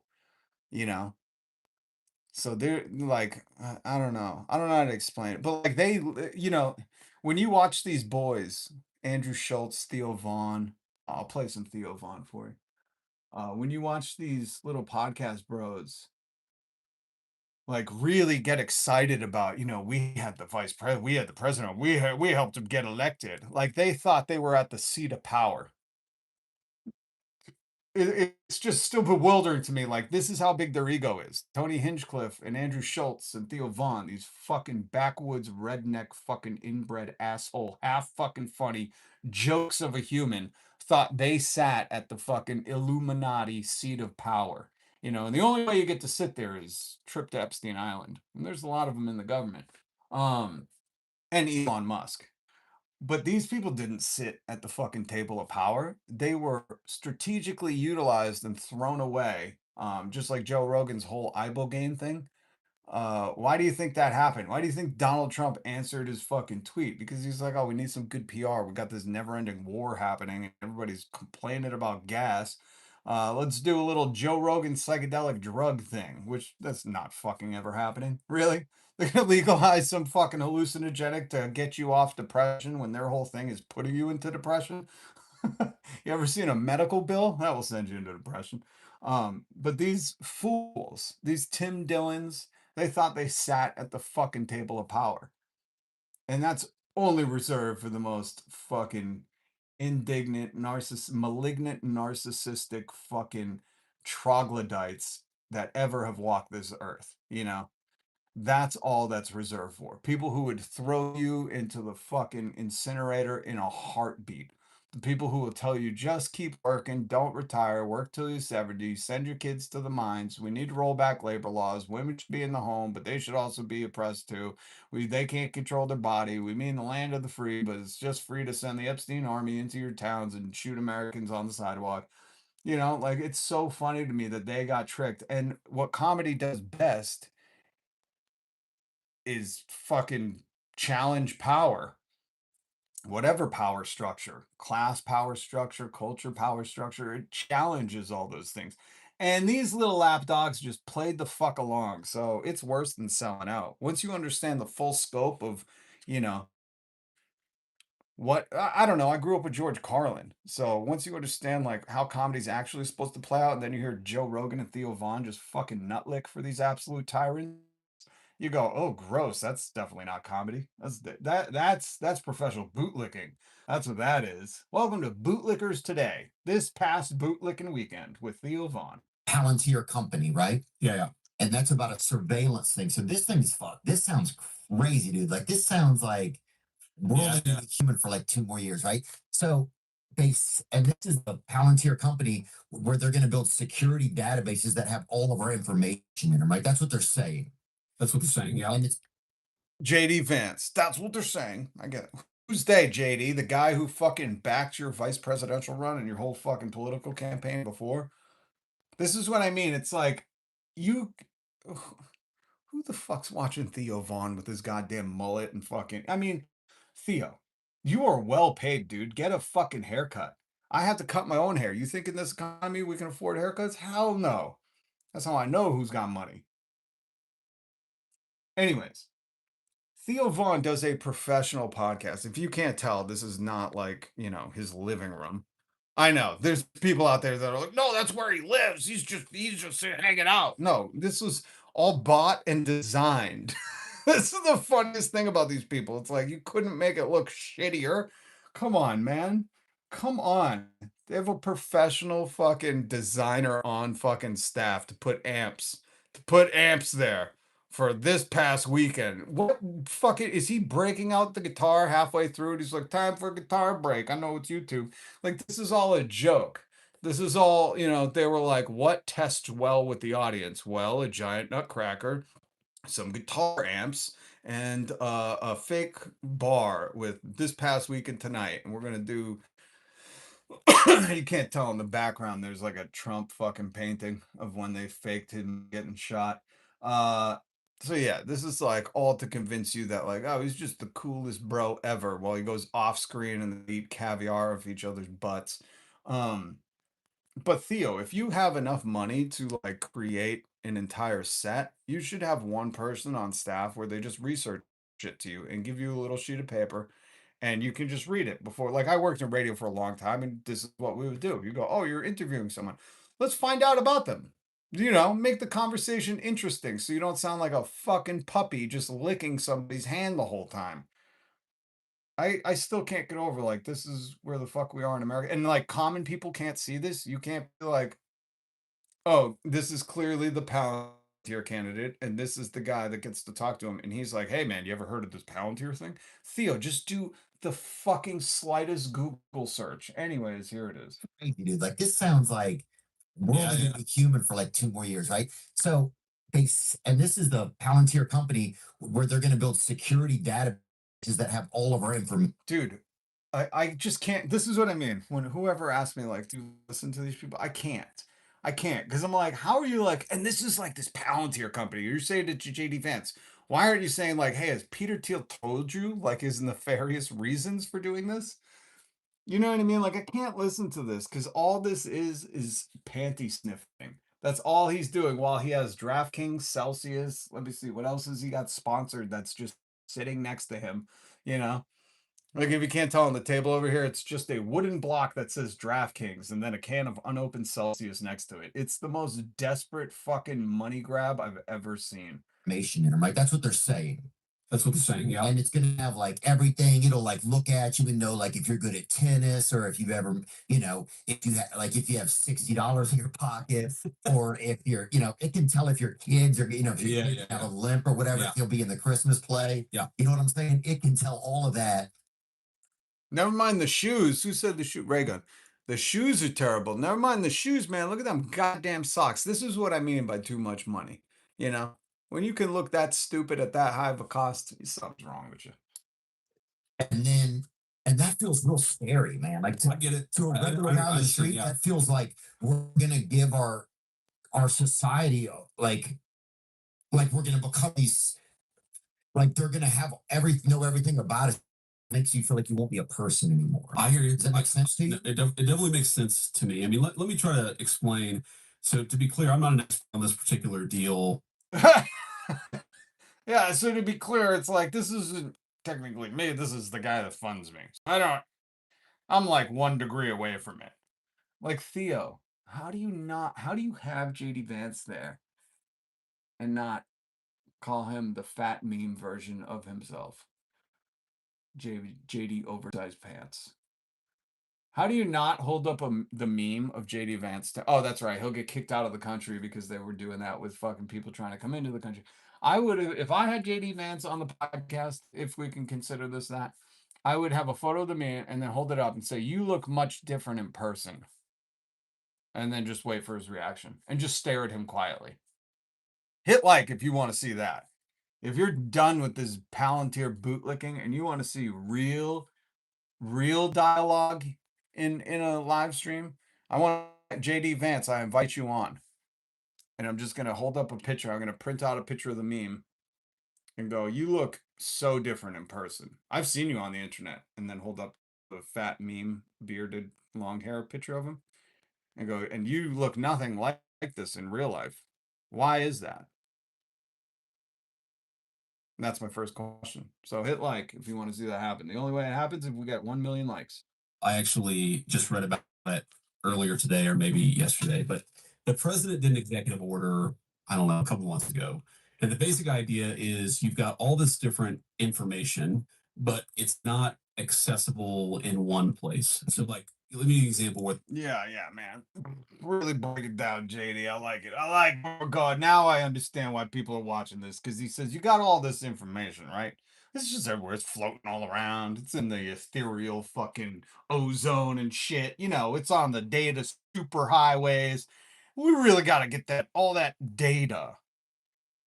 I don't know, Theo. Why don't you go, well, what would that data consist of? All of the metadata of my information that fucking corporations or the government have been tracking for years? What kind of data do we need to consolidate? But I don't know. I'm not some stupid fucking redneck who fell upwards into having a podcast where you have the vice president on it. Don't even know he's loosely associated with Palantir. I don't know. I'm just some common dweeb. That's it. This might be useful. Okay. Let's say you catch an illegal immigrant, okay, and that person, Like Melania. Let's all get on the same page. Like Melania Trump or Elon Musk. Elon Musk is an illegal immigrant for the stupid morons that fucking go, "No, he's not." Here's his brother saying we were illegal immigrants. Realized that we were illegal immigrants. Okay, so now that we're on the page, so this is where I would have interjected if I had this kind of podcast where he goes, or this might be useful. Okay. Let's say you catch an illegal immigrant. Sorry to interrupt, JD fucker Couch Vance. Like Elon Musk, let's just say, can we call the illegal immigrant that we catch Elon Musk? Right? Okay. And that person's using a social security number, but the Department Yeah.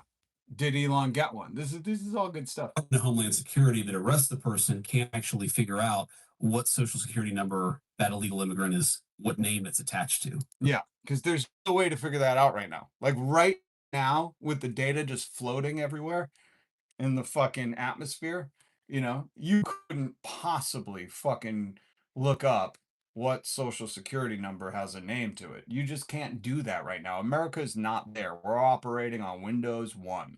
Okay. Okay. Or, let's say you're like, Wait. That was the end of the theory? Oh, okay. We're just going to the next one. investigating some terrorist, Okay. and the FBI arrests the person, but their information. A lot of key words here. A lot of triggering words that I think JD Vance is using. I don't see how this answers the fucking thing with all of our data. What is he saying? Everybody's a fucking illegal immigrant? What are you saying, JD? Information about like where the person lived a couple years ago that you'd like to have, so you'd maybe like to go. Yeah. The NSA does not exist, has none of this stuff. If you're trying to look up an old address of something, you can't do that right now. That's why I need Palantir, man.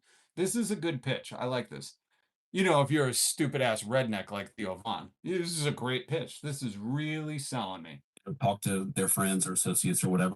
Yeah. My understanding is that it does sound odd, but No, we weren't saying odd. We were saying like surveillance state. that what they're trying to do is take all the information the Department of Homeland Security has, that the FBI has, and just make it so that it's actually not in some hyper inefficient system. Ah, that's it. That's guys, that's all it is. Palantir's just trying to get all the government data into their private corporate servers for good usage. Ugh, I totally get it now. Trusting. It's all sort of accessible. And here's the thing. What is the thing now? What is the thing now? You're getting fatter in this interview. He keeps chubbing up. At some point, he's gonna pop a button on that shirt. Modern technology is just crazy and weird, and it Yeah, and you can only trust Peter Thiel with it. So I mean, that's really it. And Alex Karp, the guy who said he'd like to have his drone sprinkle fentanyl-laced urine on people. Those are really the only people I would trust with the internet. You know? affects our privacy. And I think we don't have to think that's a good thing. You don't have to think it's a good thing, but what are you going to do about it? I think that's what he's going to say next. It is like a reality. Oh, he's going to say, but it is, you don't like it, but that's the reality. We're giving it to Palantir. So he didn't say, what are you going to do about it? He said the next best thing. But this is the reality that we've already made. The decisions about Of the world that we live in. It feels like with Palantir, it's like they're gonna. all right, I like it. Theo Vaughn's going to chop it up with him. He's really going to push back. Here we go, Theo. You show him what that mullet's made of. Feels like with Palantir, it's like they're gonna collect all the information though. So that feels like I mean, look, my understanding. Yeah, Theo Vaughn pushing back for the common fucking data mine. I mean, human. Again, so this is just full disclosure because I think it's important. I think Full disclosure. Oh, here's where he breaks it to Theo Vaughn. Here's where JD Vance says, Theo, full disclosure, I'm good friends with Peter Thiel. He has backed me for over 10 years. This is the whole reason I'm in politics, because he has just been funding me and funding me and funding me. And why do you think he funded me? So I could get into this position of power, turn around him, and hand him the keys to the kingdom. Theo, you can't expect anything less. I wouldn't be here without Palantir, so I have to return the favor. He scratched my back, I scratch his, Theo. That's what's about to happen. It's about to happen. He just said full disclosure here. Are we ready? I can't believe Theo Vaughn is about to crack the case. I mean, look, my understanding again. So this is just full disclosure because I think it's important. I think it's important. I think it's important to be open. So Palantir, you asked about Peter Thiel. Palantir is actually one of the companies that he invested in, right? Wait, what? What the fuck? We know Peter Thiel. What the? This isn't full disclosure. This is public domain. Throwback to a John Mulvaney comedy bit. That's public domain info, buddy. That's the full disclosure. Right. So he doesn't run. I mean, my understanding is he doesn't run it. No, Alex Karp runs it. Alex Karp, the guy who said he wants his drones to sprinkle fentanyl-laced urine on people. We know. Oh my God. Theo Vaughn, just when I thought you were totally redeeming yourself, you show up like a dumb puppy. But I don't believe that Palantir is collecting any information. I believe it's. You don't believe? Where's Ben Shapiro to tell us your facts don't care about your feelings, buddy? We don't care about what the fuck you believe in. Really building a database that's sort of combining the information. They're guys. What JD Vance believes is Palantir isn't collecting the information; they're just holding the information. It will be collected by others, given to them, and they're not going to peek. They will not peek. There's a no peeking clause in all the contracts. It says we pinky promise, as Palantir, we will not peek at any of that data. We just hold it. We just give it to the other people. Okay. And Theo Vaughn, you're going to push back again? Which is I might have some of my team that you guys get. Is that right? Is that accurate? No, he's big deflection. He learned that from Donald Trump. I gotta ask somebody else about this. Hey, you know anything about the lie that I'm about to tell this guy? You fucking, can we look into this? We'll answer you tomorrow. Oh, you're not gonna be here? Yeah, my people will get to your people. So I don't know why we went into that, but for whoever was asking me if I watch like Tim Dillon and Theo Vaughn, this is why I can't, because I just don't think I'm stupid enough. I think you got to be a certain level of stupid, like the people I'm trying to protect, who are vulnerable to this shit, like that level stupid, like I'm trying to protect those people because I'm like, oh God, you watched this and you thought any of this made sense? You watched Theo Vaughn continue to ask the Palantir candidate about Palantir and that guy. And at no point Theo Von was like, well, let me just Google this real quick thing. Let me just do a little bit of research before I have the vice president on and find out that, oh no, he's totally tied to Peter Thiel and Palantir. And this is exactly the guy you want to ask and grill this about. When he starts saying, I believe, could we look into this? You go, no, dude, do not talk to Peter Thiel. He's only funded you for fucking decades. Is this not a deal you cut with him in fucking service of him putting you in this position? Is this not a quid pro quo, except there was a lot of money exchanged between both? Like, how do you not push back at all, Theo? I can't watch this shit. I just can't because I'm not this stupid. I'm like, you're wasting your time talking to the Palantir candidate about what you think is going on. And not at any moment you're like, come on, bro, give us the you have dinner with Palantir all the time. By the way, if you get a chance to watch this, JD Vance gets fatter through the interview. Like I'm watching his gut just keep expanding. I don't know. Maybe he's like a weird Pinocchio, you know? Instead of his nose growing, his gut keeps getting bigger. His tie was like getting pushed off. I thought a button was going to come out at me. Holy shit. Okay.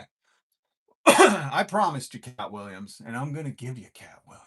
Okay. But let's just take a quick break to check in and see how Mag is doing.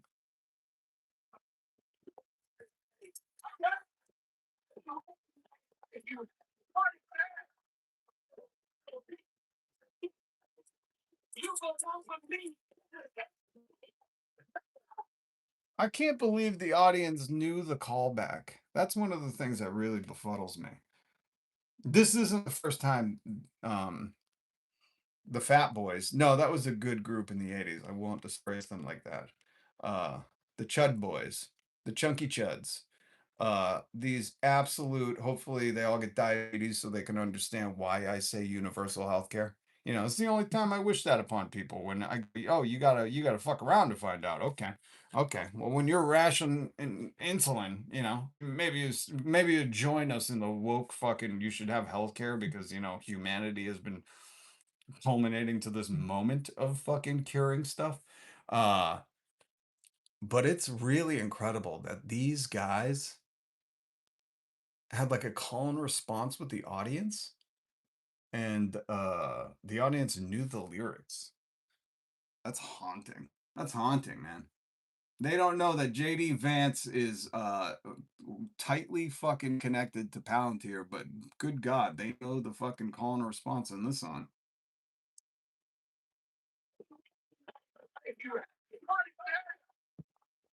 I'll do anything to make you happy. Would you give me your firstborn?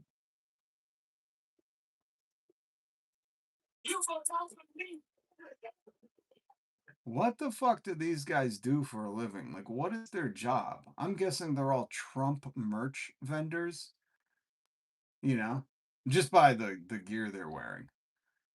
And I'm guessing that bar does not smell good. Ugh, gross. Anyways, let's get to Cat Williams. This is a long one, so I'm going to do a little faster playback speed. If you didn't catch Cat Williams on the roast and why this is a thing, remember Cat Williams, he called out all the Diddy stuff before it happened on the Shanae podcast, Shannon Sharp's podcast. I don't know what it's called. Again, it's hard to watch that stuff. But Cat Williams has always not liked Kevin Hart, and for good reason. If you've ever seen the videos of Kevin Hart, they're here on YouTube where he's hosting the Diddy parties. I mean, that's just enough to make you second question someone's character. I mean, not all of us. Here in America, there's a tight Bible belt of people who preach protecting the children while electing people that would hurt their children. So, I mean, the rest of us who, you know, deem humanity worthy of not being exploited or oppressed. If you saw, like I've seen the videos where Kevin Hart's going around, you know, hosting the Diddy parties, you'd be like, something's questionable about him, man. Something's questionable, you know? I think LeBron James was there. Who else was there? A lot of people were there, you know, and they're all just being honored. That's another weird thing, you know? It's kind of weird, right? It's weird. You don't want to think about it too long. It might make you depressed. You know, well, there's people going to jail because they're homeless. This guy was hosting Diddy parties and then being celebrated on fucking TV. So they have had a long beef. And at the end, they pretend to make up, and you're going to see headlines and YouTubers being like, oh, they made it. Cat Williams was doing the honorable thing because that's what Cat Williams done, and just not saying, you can go fuck yourself. I'm not, you know, spoiler alert at the end when Kevin Hart's pleading with him. And like, you see, the funny thing is if you get a chance to watch this. Because Kevin Hart, the whole time he talks, he has his neck arched in this submissive, crouching position to Cat Williams. And the body language speaks volumes. You could tell Kevin Hart was, I don't know, really, really scared of Cat Williams. And I would be, because Cat probably, knows where the stuff is at. But I respect Cat, especially at a time like this. And I can even respect Cat for, he didn't say anything on mic. He didn't promise like, oh yeah, our beef is squashed. He just did the good thing and gave him a little hug and then probably whispered in his ear like, fuck you, I know what you did at the Diddy parties. I know what you did last summer, Kevin. But here's the roast, and it's amazing. This is a comic at the top of his game. So for all those Theo Vaughn, Joe Rogan, Tim Dillon, Andrew Schultz, Fresh and Fit, Ben Shapiro watchers, pay attention. Hello, Kevin. Hello, Cat. I'm surprised they invited me. That's how little star power you have. They had to start inviting your enemies. Yeah.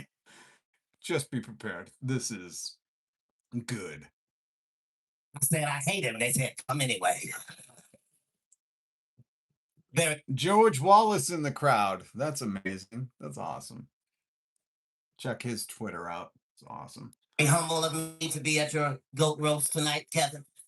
I've won an Emmy Award, but this is going to be my best acting tonight. Oh, as I pretend like you are a goat. For the people at home, you're wondering, why is the Cat Man doing this? For the money, bitch. This is my Riyadh Comedy Festival. This is so good. Cat Williams is amazing. For the people asking, Catman, why are you doing this? For the money, bitch. This is my Riyadh Comedy Festival, which Kevin Hart headlined and went to Riyadh and pretended like, oh, this is just a decent thing that I do. I just go and get the Saudi blood money like all the elites in the government do. And I'll just do some comedy for them. I got to alter my set because, they can't say certain things over there. But the money's worth it because, Kevin Hart, struggling actor, really needs to feed his kids and consider what rent is. Only one with a soul. Kevin, you're going to hear some things tonight that you're not familiar with. Those things are called punchlines. Fucking A, dude. Cat is... Right now, what you see is a man digging a grave for another man. That's what this is. Is this dance the best that the industry could put together for dear old Kev? Yo, I love that joke. It's like, so they stop it. There's Draymond Green. I forget her name. Pete, Saturday Night Live guy. I forget his name. Tony Heathcliff. And not other people I recognize besides Jeff Ross. This is so funny that it's like, this is the best days you could get. Holy shit. And remember, this is Kevin Hart. Like, this is, I don't know, one of the biggest stars ever. Why did he need to go to Riyadh to do that? I'm not sure if the Illuminati is real or if this is the junior varsity version, but... The junior varsity Illuminati. Fucking Cat, dude. For those of you just joining us, Kevin and I had beef. And I'll tell you why. Because privately, this motherfucker stole everything from me before he saw my... I'd rather rely on myself than anybody else to make money rather than giving everything to the government and let them help me out because I'm not built to do it myself. Well, you shouldn't even rely on yourself to type a comment, Ryan. But I know by your he's a strong white alpha male. That's what he is. There's not everybody that can just fucking start a fucking plumbing business like you can. And there are people that are old, disabled, or kids that need to rely on the government. And I'm fine with paying taxes to not bomb kids in other countries and instead provide for them. There's orphans, there's people with disabilities. There's a lot of people in this country that aren't you. And I take this moment to point that out because, Ryan, you are a self-fucking righteous asshole who doesn't consider anybody else. And you just want to cry that your oppression is the taxes and don't consider that there are people maybe right next door that rely on that money because their jobs underpay them, like all of ours. And they're overworked, and maybe their kids can't get a fucking meal every day. So it's good that they get SNAP so they can eat and not die. And it's just always so self righteous of the people who maybe just didn't have to suffer or don't consider that not everybody's you. And there's a lot of people that might need some fucking help. You comprehend me? I just don't take kindly to that when you're like, everybody should just be a white man with no medical issues and be able to just start a business with their own bare hands. I don't depend on anybody. Oh, really, Ryan? So did you pave every road that takes you to work? Did you refine the gasoline that you put in your F-850? Did you fucking make your own coffee this morning? Huh? When you went to McDonald's, did you cook the food, take the order, and then deliver it to yourself? You're not self fucking made. There's a whole fucking society that helps you do your shit. And I'm so sick of that mentality because you don't consider the vulnerable. And that's my biggest pet peeve.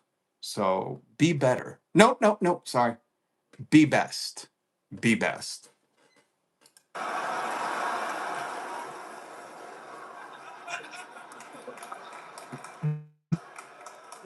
I tried to tell y'all that Kevin Hart was a plant.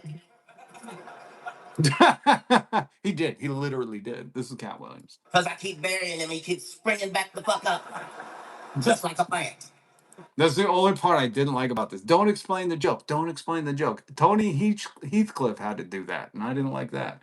Don't explain the joke. Makes it worse. We got it. I know you think you're talking to America, so they're stupid, but we got it. We got it. Yes, I said some things I'd like to take back. Some things I said were misunderstood. I did say that Kevin was a Hollywood puppet, and I want to explain that because it might not be what you think. I meant that the head of Netflix literally has his whole hand up Kevin's ass and can make him do anything. This is so good. So good. So good. Kevin only has one rule in his movies: no N word, and that N word is no. Never fucking said it. Never ever. Scary Movie 3, Ride Along, Night School, Get Hard. I turned down all of them. I was not comfortable being a cloak. Oh my God. Went right behind me for the same price. Oh, Jesus Christ. If you're going to see a Kevin Hart movie, do yourself a favor, see it in a black theater so you can hear words like, I want my motherfucking money back. Hold on. Let's keep going forward. But seriously, how can you not love Kevin? Only two people have done that. Me and his father. Holy fuck. Moment of silence for Kevin Hart. Kevin once said if his son was gay, he would take a dollhouse and hit him over the head with it, which is arguably the gayest way to abuse a child. I mean, that was right there. How did I never think of that? Oh my God, that was such a good joke. It was such a good joke. Oh, see, MAGA. Listen, if there's any MAGA here and you're like, you're just jealous, I'll tell you when I'm jealous. Okay. I'm not jealous of these people that have infinite money and still just want to hurt people. I'm jealous of that fucking joke. That was right there. Right there. That was right there. Listen to that. That joke almost wrote itself, but it just took that little clever twist for a cat to make it brilliant. Kevin, only two people have done that. Me and his father. Not that one. Kevin once said if his son was gay, he would take a dollhouse and hit him over the head with it, which is arguably the gayest way to abuse a child. I can play the gayest way to abuse a child. Oh my gosh.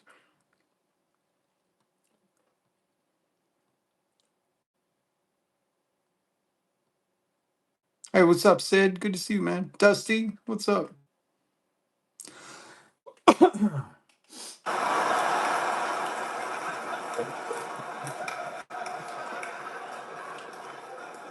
But you cannot cancel Kevin Hart. You just can't do it. He's made a tough one. They tried to cancel him for being homophobic. And I don't get it. I'm saying the guy who's obsessed with shopping sprees and fitness, always surrounded by 10 dudes and Chelsea Handler and oiled up half Samoan bodybuilders and a vegan restaurant and bought yoga pants. You think that guy is homophobic? That guy is a fairy, bitch. He is not. He's the gayest man I ever met. You slave queen. You slay queen. Oh my god. Cat Williams absolutely punishing Kevin Hart. I'm so glad they invited him, and I'm even happier that Cat Williams accepted this roast. This is from the roast of what's his name? The host of the Diddy parties. I forget his name. I'll just call him the host of the P. Diddy oil parties.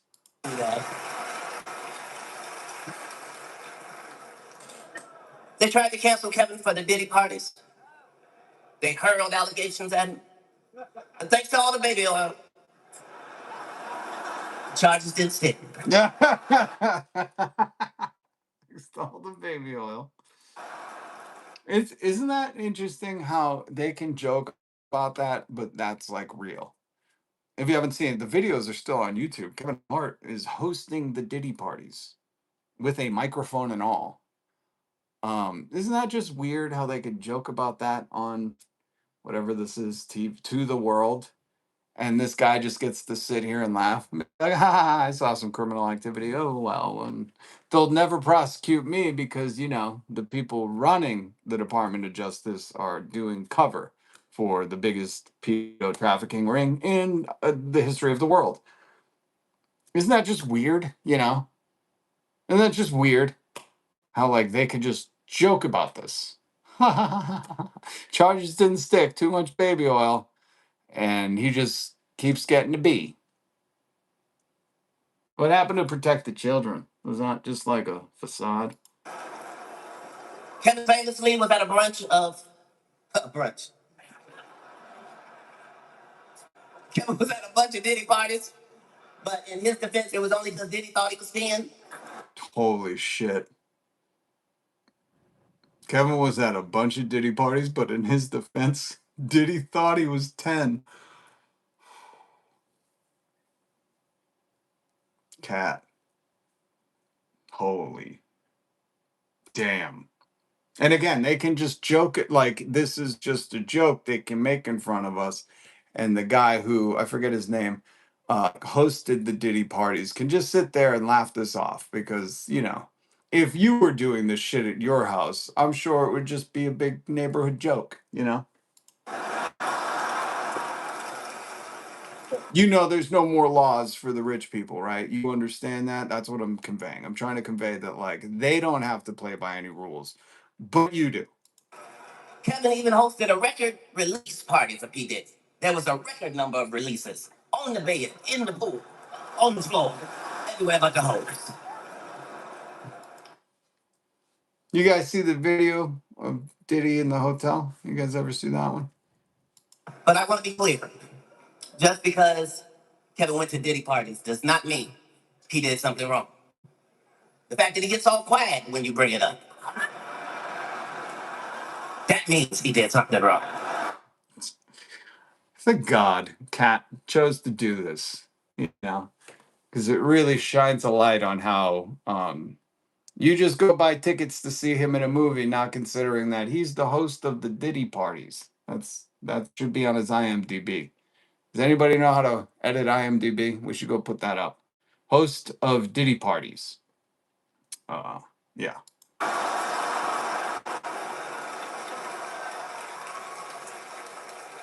Yet people give him awards. Kevin, I have an idea for a movie where you travel back in time and Mark Twain takes his motherfucking award back and calls you the N-word. Now that's a good movie. So I know you'll pass on it. All right, listen. I could go on all night hating on Kevin Hart. I have perfected it. That's one of the best jokes. All right, let's Eh, skip. Do I really want to have beef with the rabbit Snowball from The Secret Life of Pets 2? Yes, I do, Kevin. Yes, I do. Motherfucker wouldn't even play a black rabbit. Can you imagine the foolery? Fucking A, dude. Hold on. Now let's hear Kevin Hart. I highly recommend you watch this part. Hit subscribe, hit the notification bell. And join me every weekday as I collect the greatest and only the best. Everyone's saying it's the best content from the internet, and I serve it up to you like a T1 Trump phone that you actually got. You have to watch this part because when Kevin stands up and begs Cat Williams to be his friend again, his body language is so weird. He's very much like he's like hunched over. He's not standing up straight, you know, so he's even shorter, but he's like, cat. I'll play some of the audio, but his body language is just haunting, man. This man has been at odds for years on years. You coming out here, quite the fucking surprise. He's doing this thing too. Like he's got a mic, but he's also it's very defensive, subservient posture and body language. It's not he didn't take his alpha boy brain pills. Cat, I can sit, I can watch you, I can laugh because I'm a fucking fan first. Okay, I'm a fan first. Yeah. I'm submitting. I'm showing you my tummy. I'm showing you my tummy, please. Cat, we have an opportunity in real time. This is live television. This is why he's doing it right now. Because he's like, this is live. I know you can't say no and look like a dickhead, so I'm gonna call you on the spot. It's very interesting to see his body posture. And is he wearing bell bottoms? What the fuck is with these people dressing like this, man? Vision to put our fucking beef behind us. I am offering you an olive branch of peace. Now listen, for anyone who thinks Cat Williams isn't doing the gentlemanly thing here, you should think twice. I want to be a brother. I want to be a friend. No, like this is the thing about a portion of America. They hear this from a dude who is hosting the Diddy parties, who I wouldn't fucking trust, and you certainly don't want to have over for dinner, you know, unless the kids are, you know, gone. I don't know what it is with America, like extending some people, MAGA, extending olive branch to all of these fucking hypocrite baby eaters. I can't do it. You know, I got a line I draw, and it's once they start messing with the kids that I just, you know, there's no redemption arc for that. Cat, I want to move on. Can we move on, man? Can we move on? He shook his hand and gave him a hug, and that body language is interesting. Interesting. Slay Queen. Slay Queen. God damn. That was some good roasting. Oh, I want to play these podcast bros. You know Sean Ryan? He's like a huge podcaster. Used to be MAGA, and now like all the podcast bros, now they're, you know, politically hobos or whatever it is. Which just isn't true, you know. They just got called out. Um uh, I want to play some of that. Because I want to expose you to the stuff that these people really think in the dark hours of their meticulously crafted podcast rooms. Who is this dude? Palantir founder Joe Lonsdale, which is he absolutely looks like a Cro-Magnon man. Here he is. This dude wants to steal everything you have. You should be worried about the government. You should be worried that these people are in the government. Okay? This is him on the Sean Ryan show, which I just fucking hate all of these. Like, I'm sorry. When you're like, oh, you're a hater or a crash out, you got to understand where I'm coming from, all right? The working class people work so hard, and they have to work harder and harder because prices keep going up and up. Meanwhile, they're always promised some grifto scheme or these, NFTs, and this will be your retirement plan, but you're not allowed to retire anymore. The stock market is up, but you can't retire anymore. Keep working. And all I want is for the people that fucking make society go to have a fucking day off, to have a 4-day weekend, to have their taxes pay for their health care and not get charged $41,295 for 24 hours in the ER. I want us to have some of the amenities the rest of the world gets to fucking enjoy with their tax money. Don't forget, taxes are what we pay to the government for them to redistribute to our communities so we can fucking have enjoyable lives. That's the whole purpose. That's the whole purpose. It's not to fucking go and fund Blackstone and Blackstreet and BlackRock and Palantir and all this fucking shit and Elon Musk's thing. That's not what the purpose is. That's what it's doing right now.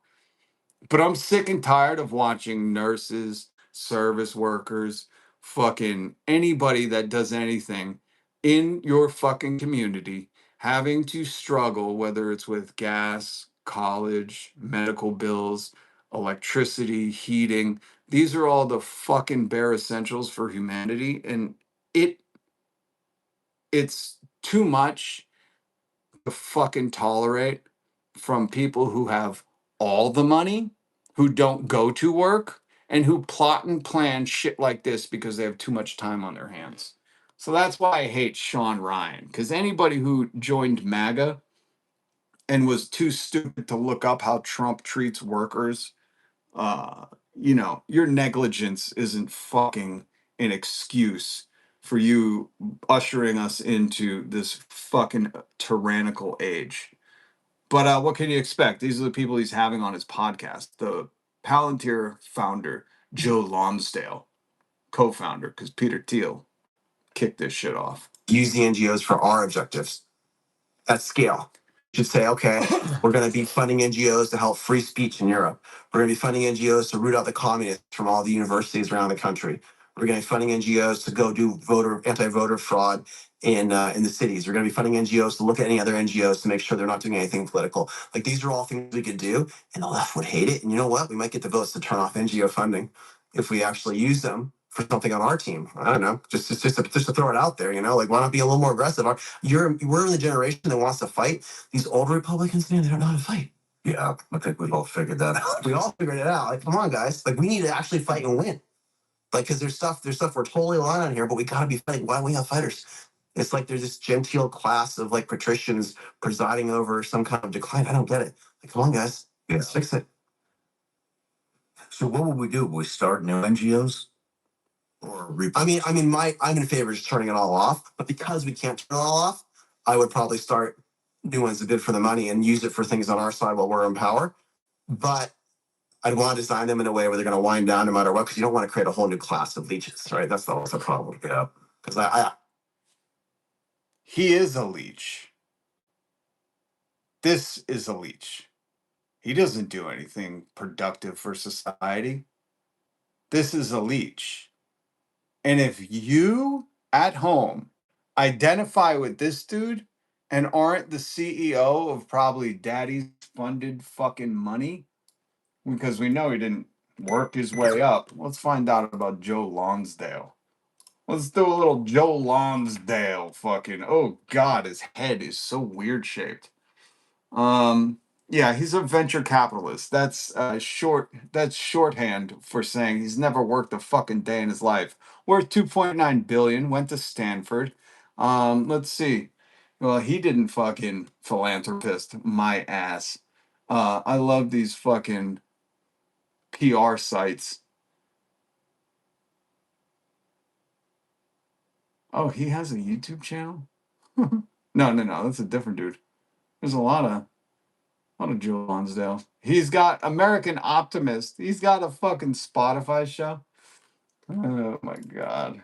This fucking kid. Co-founder of Palantir and 8VC, 8 Venture Capital.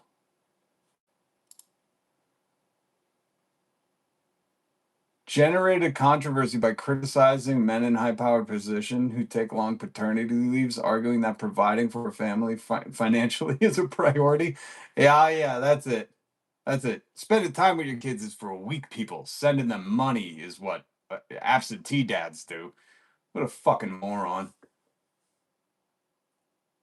Then he emphasized dedication to his family, and together with his wife, they focus on raising their kids.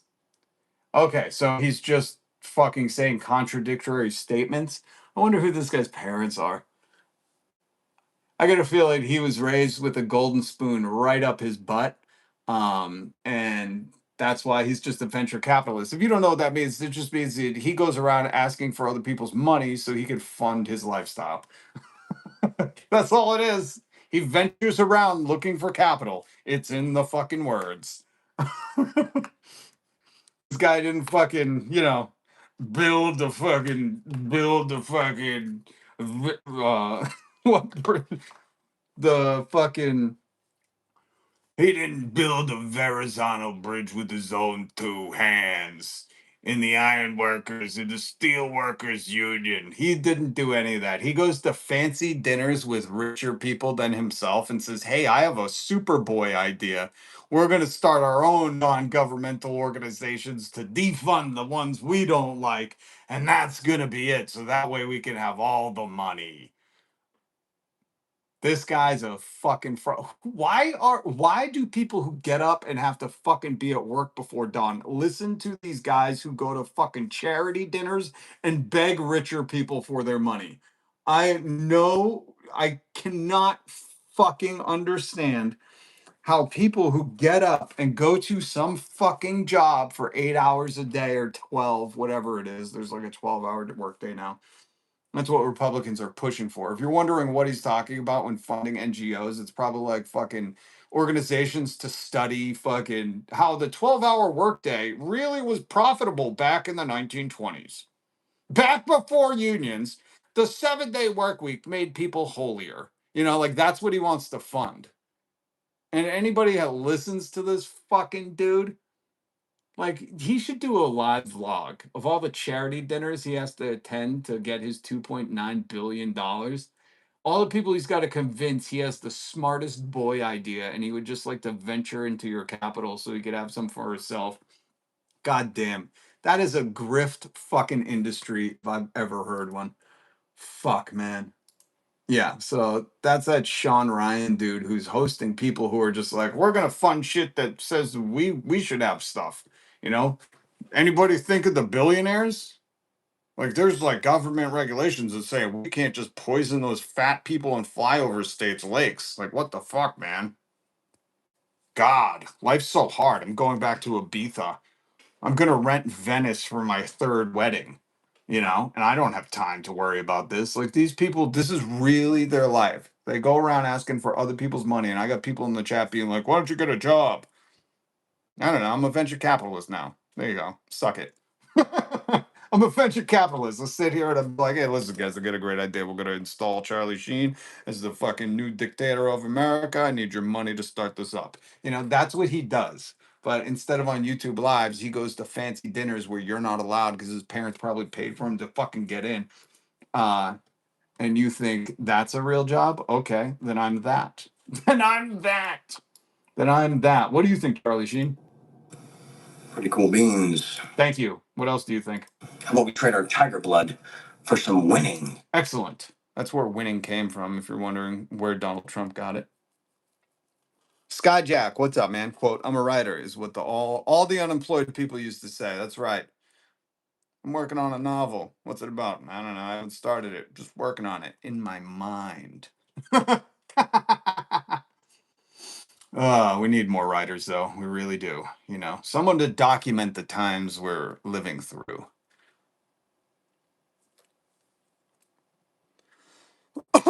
Nurse Rod, the $12-hour workday is good for you. It makes people more pious. That's what their organizations are going to come out with studies that the 12-hour workday is more pious. It makes people have more children, because they can say anything. I played the fucking audio of Donald Trump Jr.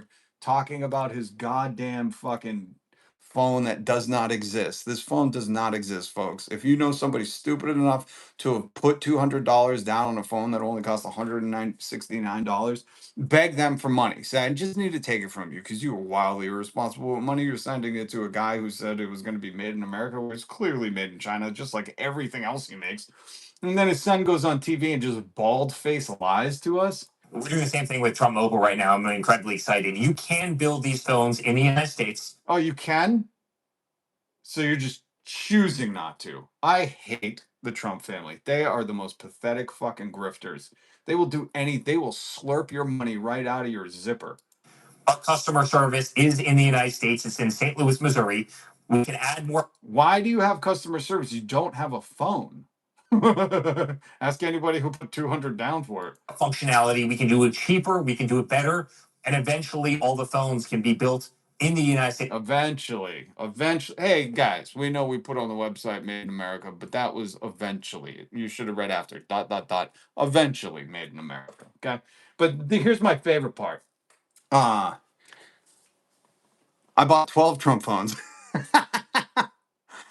The funniest part about that comment is there was a guy online screaming about how he put 4 down payments. And I'm like, what fucking person, besides somebody who needs multiple Roblox accounts, is buying 4 like, I'm pretty sure fucking, what's his name on YouTube, the kid that was busting the Roblox predators. I'm pretty sure that guy that was complaining about putting 4 down payments for 4 Trump phones and hasn't got them yet. I'm pretty sure he's going to be on fucking, what's that kid's name? The YouTube Roblox predator?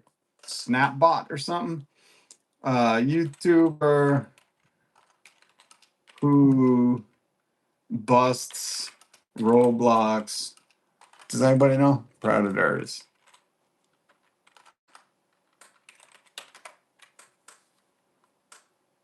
Schlep. That's it. It's not Chatbot. His name isn't Chatbot. His name is Schlep. I'm pretty sure that guy that was complaining about buying 4 fucking iPhones is going to be in a Schlep video. I'm using my Trump phone right now.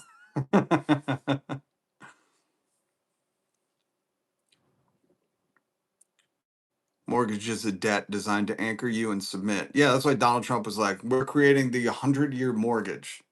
You got to just pray. If you're in America, you won't make it. Lifespan is 77. It's dropping. Hold on. I want to get to my favorite part with the Trump kid. What's his name? Retardo. I think this one's Retardo. Retardo Trump. There's Bill Trump, Dingle Trump, Retardo Trump. I think this one's Retardo Trump. I forget his name. Somebody will know in the comments. Here's my favorite part. You guys know when you're looking for a new phone, when you're shopping for your new phone, usually what do you say? We all say this. This is very working class American. You walk in, you go, "What's the cheapest phone you made? What's the cheapest made phone here? Not the cheapest cost." You go, "I want the cheapest made phone." Which one has springs popping out? Fucking touchscreen don't work. Says made in America is crossed out and says China. Sorry, liars. That's what we all say. This is very common man speak. You walk into the T-Mobile mobile kiosk and you say, "Can you show me into your cheapest made phones?" States of America. We have to bring manufacturing back here. So our ethos is, build for Americans, by Americans, do it cheaper, do it. Yeah. So the ethos is we're going to do it the cheap. We're going to make this phone so fucking cheap. You're going to think we gave you a slice of paper that just says phone on it. That's how cheap it is. It's really, it's kind of a premonition to what was about to happen. We're not going to be able to afford phones anymore. So he was trying to say, listen, you dummies, we're about to steal all your money and you're not going to be able to afford anything. So we're just going to make a cheap piece of shit. What are you going to do about it? What are you going to do about it? But you guys know that's I mean, for all you highfalutin privileged people, you don't understand. You go in and you're like, show me the hologram phone. Show me my AI chatbot girlfriend. This is what you guys are doing. What us working people who gotta have 3, 4, 5, 6, 7, 8, 9, 10, 11 jobs. Not because we love grind culture, it's because we're trying to eat food. We go into the phone store and we say, where is your cheapest selection? No, not cost, cheapest made. I would like to pick up the phone and get a splinter and go, is this phone made of wood? What the fuck? Like that. and Eric Trump is just hitting that pulse. You know, he's right in the main vein of fucking the common man. By Americans, do it cheaper, do it better. Do it cheaper. Make it cheaper. We want it so cheap it says great value Walmart on the back. That's how fucking cheap we want it. Right? Can I get an amen? My phone is like 5 years old. Yeah, but that's not cheap. That's just old. It still has new technology. We're talking about building it so cheap, it's running on fucking CDOS. Okay? We're talking about a phone so cheap, you're dialing the fucking internet. Let me get that. Let me get that sound in case some of you don't even remember. Maybe some of you weren't born yet. All right? Maybe your mother had swallowed you too many times and you just didn't have a chance. Dial up sound. Well, let's do that. Dial up sound. Okay. This is how cheap the phone is going to be. That when you connect to the internet on the T1 Trump made in China phone, this is all you hear.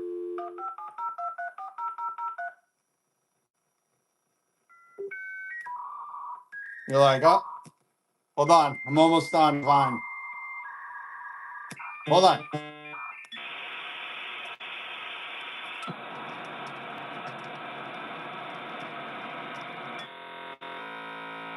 Oh, shit.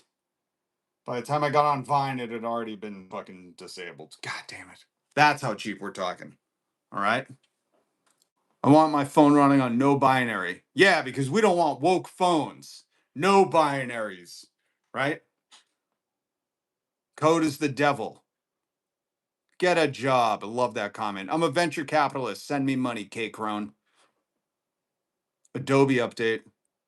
Adobe update. Bong, bong, bong, bong. I'll never understand it myself. Welcome to America. You died of dysentery.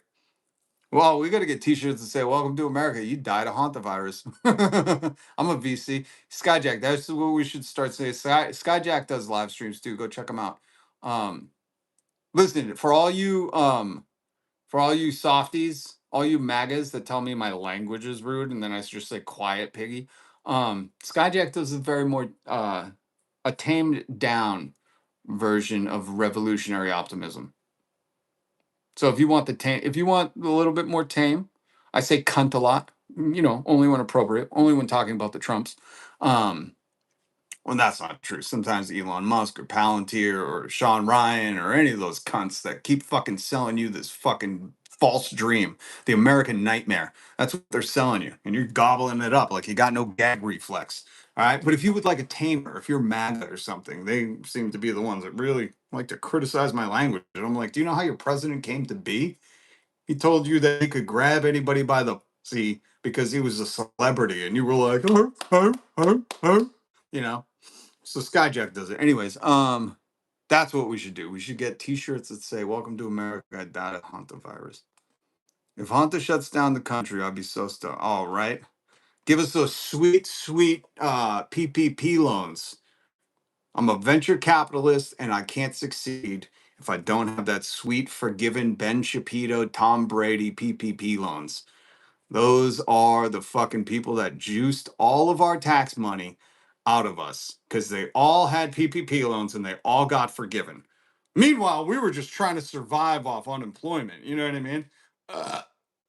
We were forced to buy the Tom Brady diet book and shit because we needed to eat healthy while we were in, you know, lockdown and shit. Not this time, man. We're all going to start companies and get those forgiven PPP loans. You know what I mean? Anyways,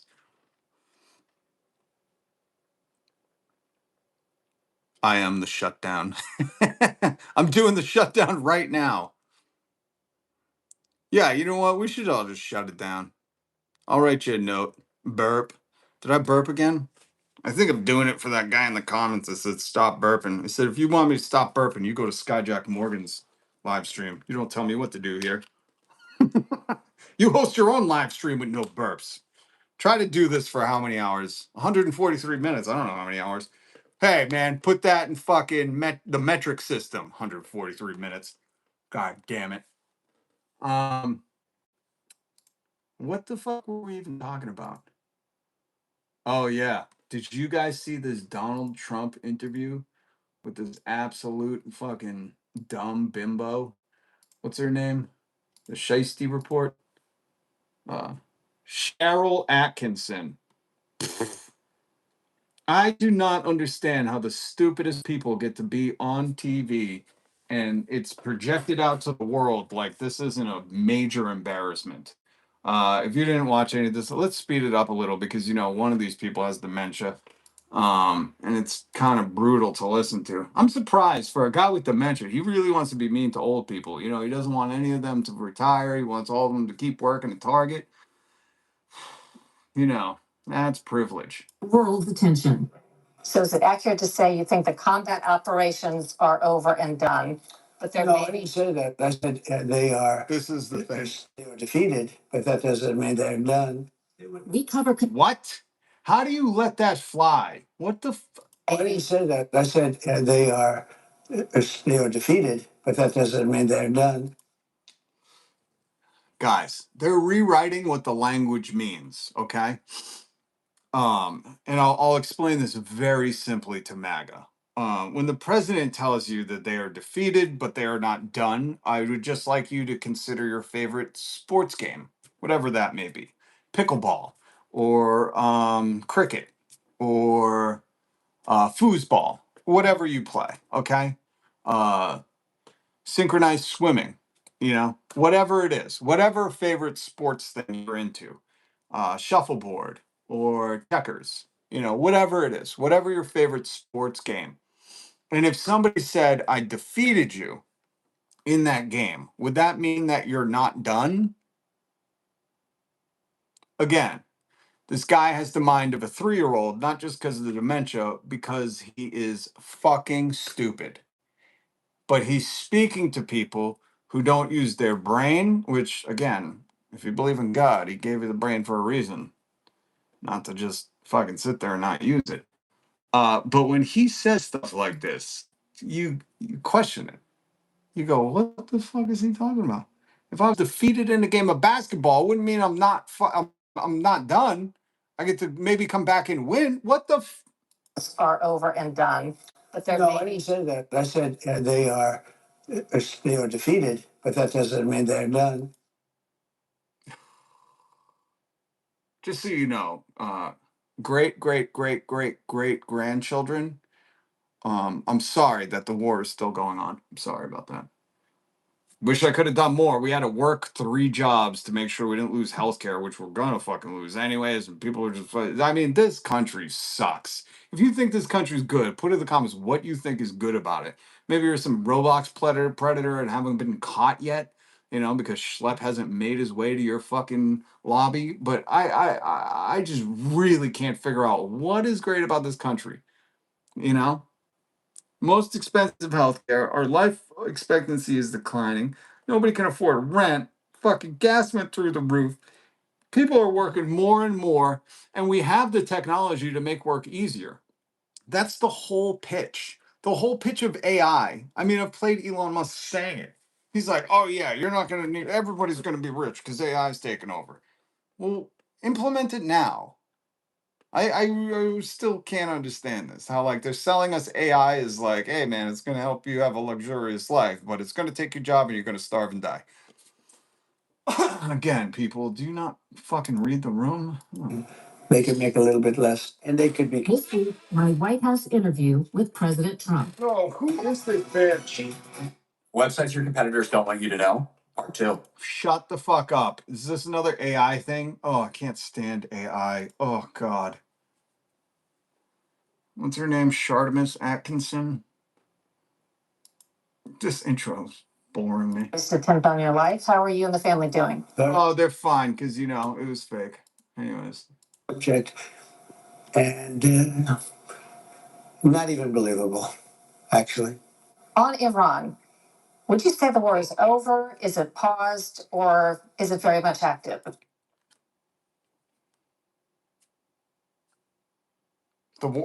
The war we won? Again, people. It's exhausting. But they're militarily defeated. Okay, so we won. In their own minds, Wait. now we're going to a philosophical in their minds. Oh God. Oh God. Guys, America elected Joe Rogan and Theo Vaughn helped elect a guy who's stupider than them. I don't know how you top that. Joe Rogan's a fucking moron. They helped elect this guy who is stupider than them, but they were convinced was like the smart guy for the job. Oh God. Oh God. He's stupider than Joe Rogan. And that's like tough to do.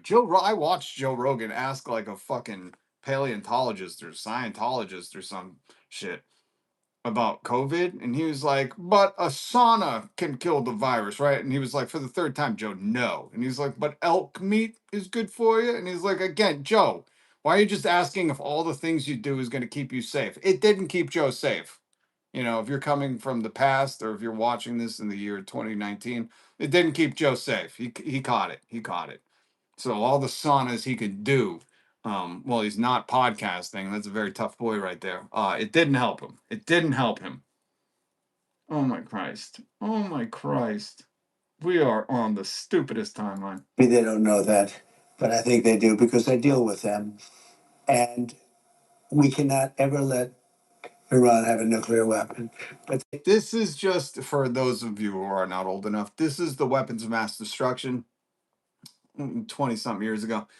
That's all you heard on TV. Weapons of mass destruction. It turns out, spoiler alert, if you're watching this in the year 1999, there are no weapons of mass destruction. I hate to ruin this for people from the past. I really hate to do this, but you know, it's better that you know now. And how did you get into the past? Anyways, I would like to go back with you.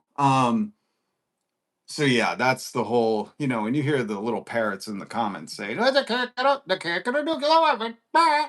You know, it's like, yeah. Those are the people not using their brains. they are militarily defeated. Excellent. So we've won the war. End of discussion. They have no navy. They have no air force. How are you doing a blockade on their blockade? Again, guys, I'm not like a super genius, although when he talks and then I question things after, it may seem like that, but I'm really not. Not even close to super genius. I didn't take the Elon Musk vaccine that puts a plant in your chip in your brain. I didn't do that. Although people did cheer for that while they were scared of the other one. Anyways, it's just amazing that this guy, you know, official White House policy was we're going to blockade the blockade. And then could come on a news station and the news lady, I don't believe she's a news lady. I think she's just a puppet. I think she might be a puppet because you can't just hear this shit and not say anything. The news lady doesn't even go, "Well, if they have no navy, who are you blockading, sir? Were you blockading nothing? Were you just doing the blockade? If Iran doesn't have a navy, why were you blockading the blockade?" Just asking questions. I'm just a bro. I'm just a podcast bro asking questions like Joe Rogan. Remember when people were like, he's just a guy asking questions? He asks all the wrong ones, all of the wrong ones. How did you get all the questions wrong, Joe? So, all right, let's rewind it a little bit because he says they're defeated, they have no navy, but he doesn't say this. I'm just asserting this. The official White House policy was we're going to blockade the blockade of the Strait of Hormuz. So, was that a waste of our money? Were we blockading nothing? I can't figure this out because this is lies. It doesn't make sense. But they are militarily defeated. They have no navy. What were you blockading, sir? Chip in. Shit can Atkinson. Shartimus Atkinson. What is her name? Cheryl? Why does she spell it with an A? That looks like Chartle. Ugh. Look at her fucking YouTube channel. Cheryl. God damn. I'm guessing that was the Mason of the 90s, you know? All these people naming their mason jar. Ugh, gross. Chartle. That's what I'm going to call her. She's like a Pokemon. They have no air force. They have no anti-aircraft weaponry. They have no radar. They have no leaders. Their leaders are gone. Okay. Is there any MAGA mods? Don't delete any MAGA or anything. MAGA, how do you hear that and think anything other than like, oh, the war is over? Why don't we just take whatever, I don't know why they're there, oil, you know, like if they have nothing, you know what I mean? Trump is trying so bad to get out of mess he made. Yeah. Ooh, treated yourself to new bread pans. Excellent. Trump literally knows nothing about Iran. He doesn't go to meetings and he doesn't read. Yeah. The first set, the A team is gone, the B team is gone, and part of the C team is gone. How does anybody hear this and think, oh my God, he should be in a fucking straitjacket? You know, like that's the only logical answer here. So you're saying, so this is my follow up, President Trump. So you're saying Iran is totally wiped out. So what the fuck are we doing? Why wouldn't you just waltz in there, what, how do you say it? Sashay in there and just take the Strait of Hormuz. If the Navy is gone, what are you blockading? What do you blockade on the blockading? This is what I mean by like the media is not your friend. Shardamus Atkinson is not your friend. You allow this garbage to fucking broadcast and you should get your license pulled. Yeah, that's right. I fucking said it. Not Jimmy Kimmel making jokes, these people. Because none of this makes like, okay, so everything's gone and we just got to keep pumping a $1.25 trillion into the military. Okay. But I think we're dealing with people that have a certain power. What, a magical power? What are you? This guy looks like a toad and he looks like he's half asleep. Very interesting because I can't wait to read the big, beautiful obituary. I just can't. This fucking dude is poisoning people's minds. The fact that people will listen to this and be like, no, man, we totally defeated Iran. That's why we still gotta be paying $5 a gas and be in this war with them. Because we defeated them so bad. Do you not know how wars work? Once you defeat them, you keep suffering the consequences and you keep pumping money into the war machine. Duh. you know they make a deal and then they break it, then they make a deal, they break it. I thought you were the art of the deal guy. It's a difficult group, but from a military standpoint, I mean, really. Didn't he just say 2 seconds ago all their leaders are gone? This is like this is, I'm guessing this is Coco Melon for people for adults with brain damage. They're like, wow, this guy's so smart. I think it's easy Yay! when I say it, and somebody like you says, answer that question and gives me a couple of seconds. It's really easy to answer. We cannot let Iran have a nuclear weapon. Ah, yes, that old gem. Can't let them have it. Well, you just said their navy's gone, the military's gone, all the leaders are gone, A team, B team, C team are gone. So what is it? The civilians holding it that you're scared of? What? The media is not your friend. You're lucky people like me are here. Because they're crazy. We cannot let them have access to nuclear. Nuclear Obama? Oh no. They have access to nuclear Obama? God damn it. I knew this was going to happen. This is what I was fearing. This is what Q warned us about. Nuclear Obama. Answer that question and gives me a couple of seconds. It's really easy to answer. We cannot let Iran have a nuclear weapon because they're crazy. We cannot let them have access to nuclear. We can't, guys, you cannot allow them to have access to nuclear Obama. You just can't. You know how devastated he was when Obama made fun of him? Imagine nuclear Obama. That would put that guy on his ass. You know? You thought the Cat Williams roast was good? Wait until you see nuclear Obama. If Iran gets their hands on nuclear Obama, we're all going to be feeling the aftershocks of that. Nobody will be safe. My Christ, man. Hi, Samuel. How are you? How are you? Nuclear Obama. That's right. That's right. I said it. Iran just can't get their hands on that.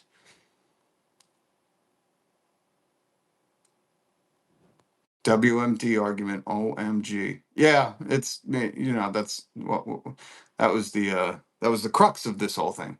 The thing that nobody brought up until the night before, the day of the war. They were like, "Hey, this is a nuclear thing, man. Yeah, we decimated it last summer, but we're decimating it again because nobody knows the definition of decimate."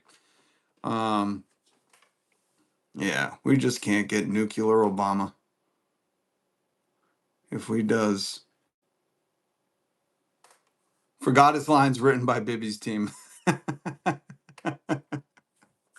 I'm not even going to play the interview of Bibby where he says, "Oh no, America, you're not done with this war." It's funny if you ever watch a Donald Trump interview where he's like, "Oh, they're devastated, decimated with nuclear Obama," and then you watch Netanyahu and he's like, "Oh no, America, you don't get to pull out. Oh no, you're gonna be like JD Vance in a goddamn couch. You ain't pulling out, buddy." Gross. That was a gross joke. That was a disgusting joke. Okay. And come back for more. Hit subscribe and notification bell. Support jokes like that. Jokes like that supported by viewers like you. That's something you won't hear on PBS. Most likely because they defunded PBS because they don't want anybody seeing that woke fucking Daniel Tiger show, Did it? If I didn't terminate the Iran nuclear, cannot let them have access to nuclear. Obama. They can't. They just, guys, did you even consider nuclear Obama? What's next? Nuclear Reagan? Nuclear Taft, you don't even want to go there. Your bathtub will be decimated. Did it? If I didn't terminate the Iran nuclear deal, they would have had it, and they would have used it on Israel and the Middle East right now. Who gives a fuck? And maybe beyond. They actually had rockets that you saw that the other day that could reach Europe. Who had the rockets? I thought again, I can't follow this shit. Maybe you need dementia to follow this. I think that's what it is. You know how I always tell you guys, like, MAGA thinks everybody's as stupid as them, so they talk to you like that? And they don't realize, like, no, there's some people that like to read books and pay attention to shit and just use common sense. I think Donald Trump is like he's going for his audience, which is dementia patients that have Fox News or Charlton Atkinson on in their, home where the bedpans are being changed. Because he just like the shit he says doesn't make sense. They actually had rockets that you saw that the other day that could reach Europe. They had rockets that the other day they could reach Europe, but he just said earlier that I played for you, we've defeated them militarily. So who had the rockets?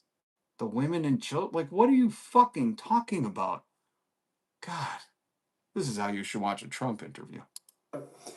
They would have used it 100%. And by the way, not 50% or 100%. They would have used it. You should have said 60. You should have went to the classic, the Trump prescription classic. They would have used it 115%. 600%, 900%. They would have, Iran would have been using it at 900% capacity. That's Trump math. Makes no sense. Nobody needs to get it because they just are sycophants or sorry, cult members. If you don't know what a sycophant is, look it up. That would be your word of the day. You're welcome. But they were dying to get it then. So I took Barack Hussein Obama's horrible Iran nuclear deal. I terminated it at my first term. Yep, he did. And that, kept us out of war. Anyways. Morning with no moon, you couldn't see a thing. And they went in and they went in. This is just like the ramblings of a madman. At least this is documented for future generations to look back and go, how did people fucking listen to this? Man, the internet sucked in 2026. We were doing it to help Israel. We know. Is there anything else in this? Can you say something funny? Oh man, I don't like Charlton Atkinson. Let's see. Part 2. Let's go to part 2. Come on, funny.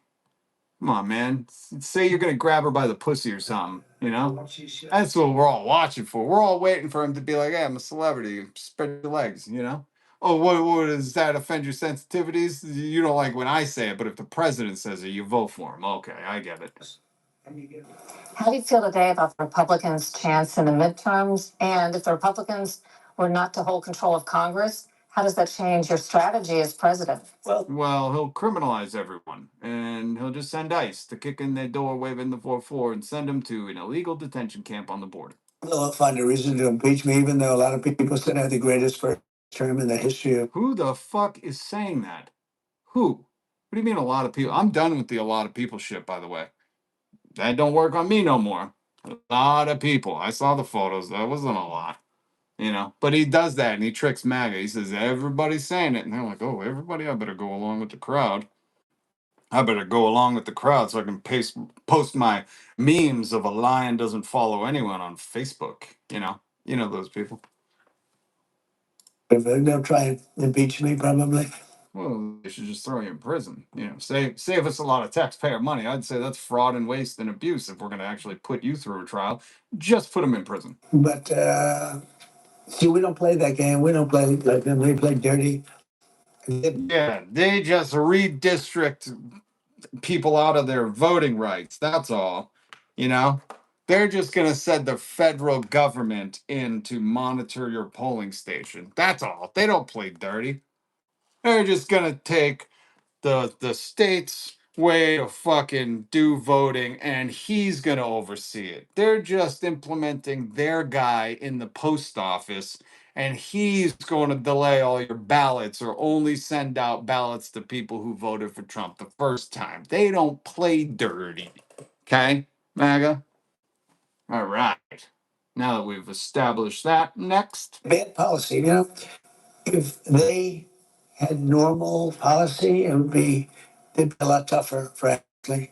But when they have men and women's sports, transgender. Oh, the other key, WMDs and transgender. You've heard it all, folks. He's breaking out the classics. There's one thing that when I show you guys the state of the nation earlier in the live stream, and I'm showing you people going fucking $62 for a steak, fuck you, and then that they're at the gas pump and they're like $5 for gas, fuck you. That's really not what's going. That's a that's an anger that's bubbling at the top. Really, what everybody in America is worried about is transgender for all.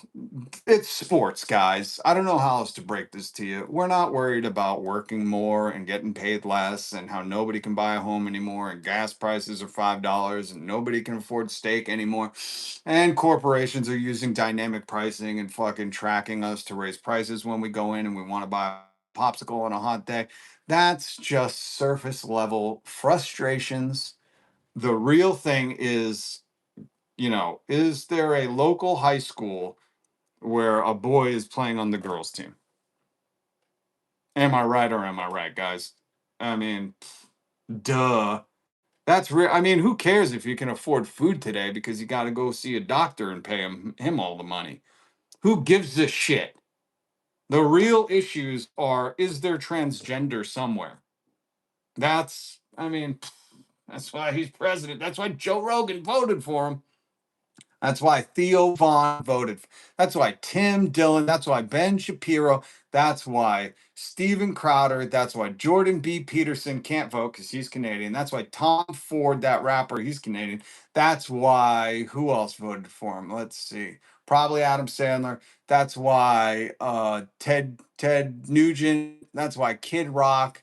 That's why Andrew Schultz. That's why Oshkosh Patel. That's why these guys voted for him. They didn't give a shit about the common plight of the common man. Joe Rogan owns a fucking yacht with a bouncy slide. Okay? He owns a yacht with a bouncy slide, you absolute monsters. If you think he gives a shit about egg prices and you can see him doing this on vacation in Croatia with his rich billionaire friends, you're nuts. No, he was you know what? That's the horrible thing that you don't understand. I can read minds. Joe Rogan, yeah, it looks like he's having fun. Okay. $50 million yacht. Looks like he's having fun. You know what he's worried about right here? Is there transgender somewhere? So he wasn't even enjoying himself. I hope you appreciate that.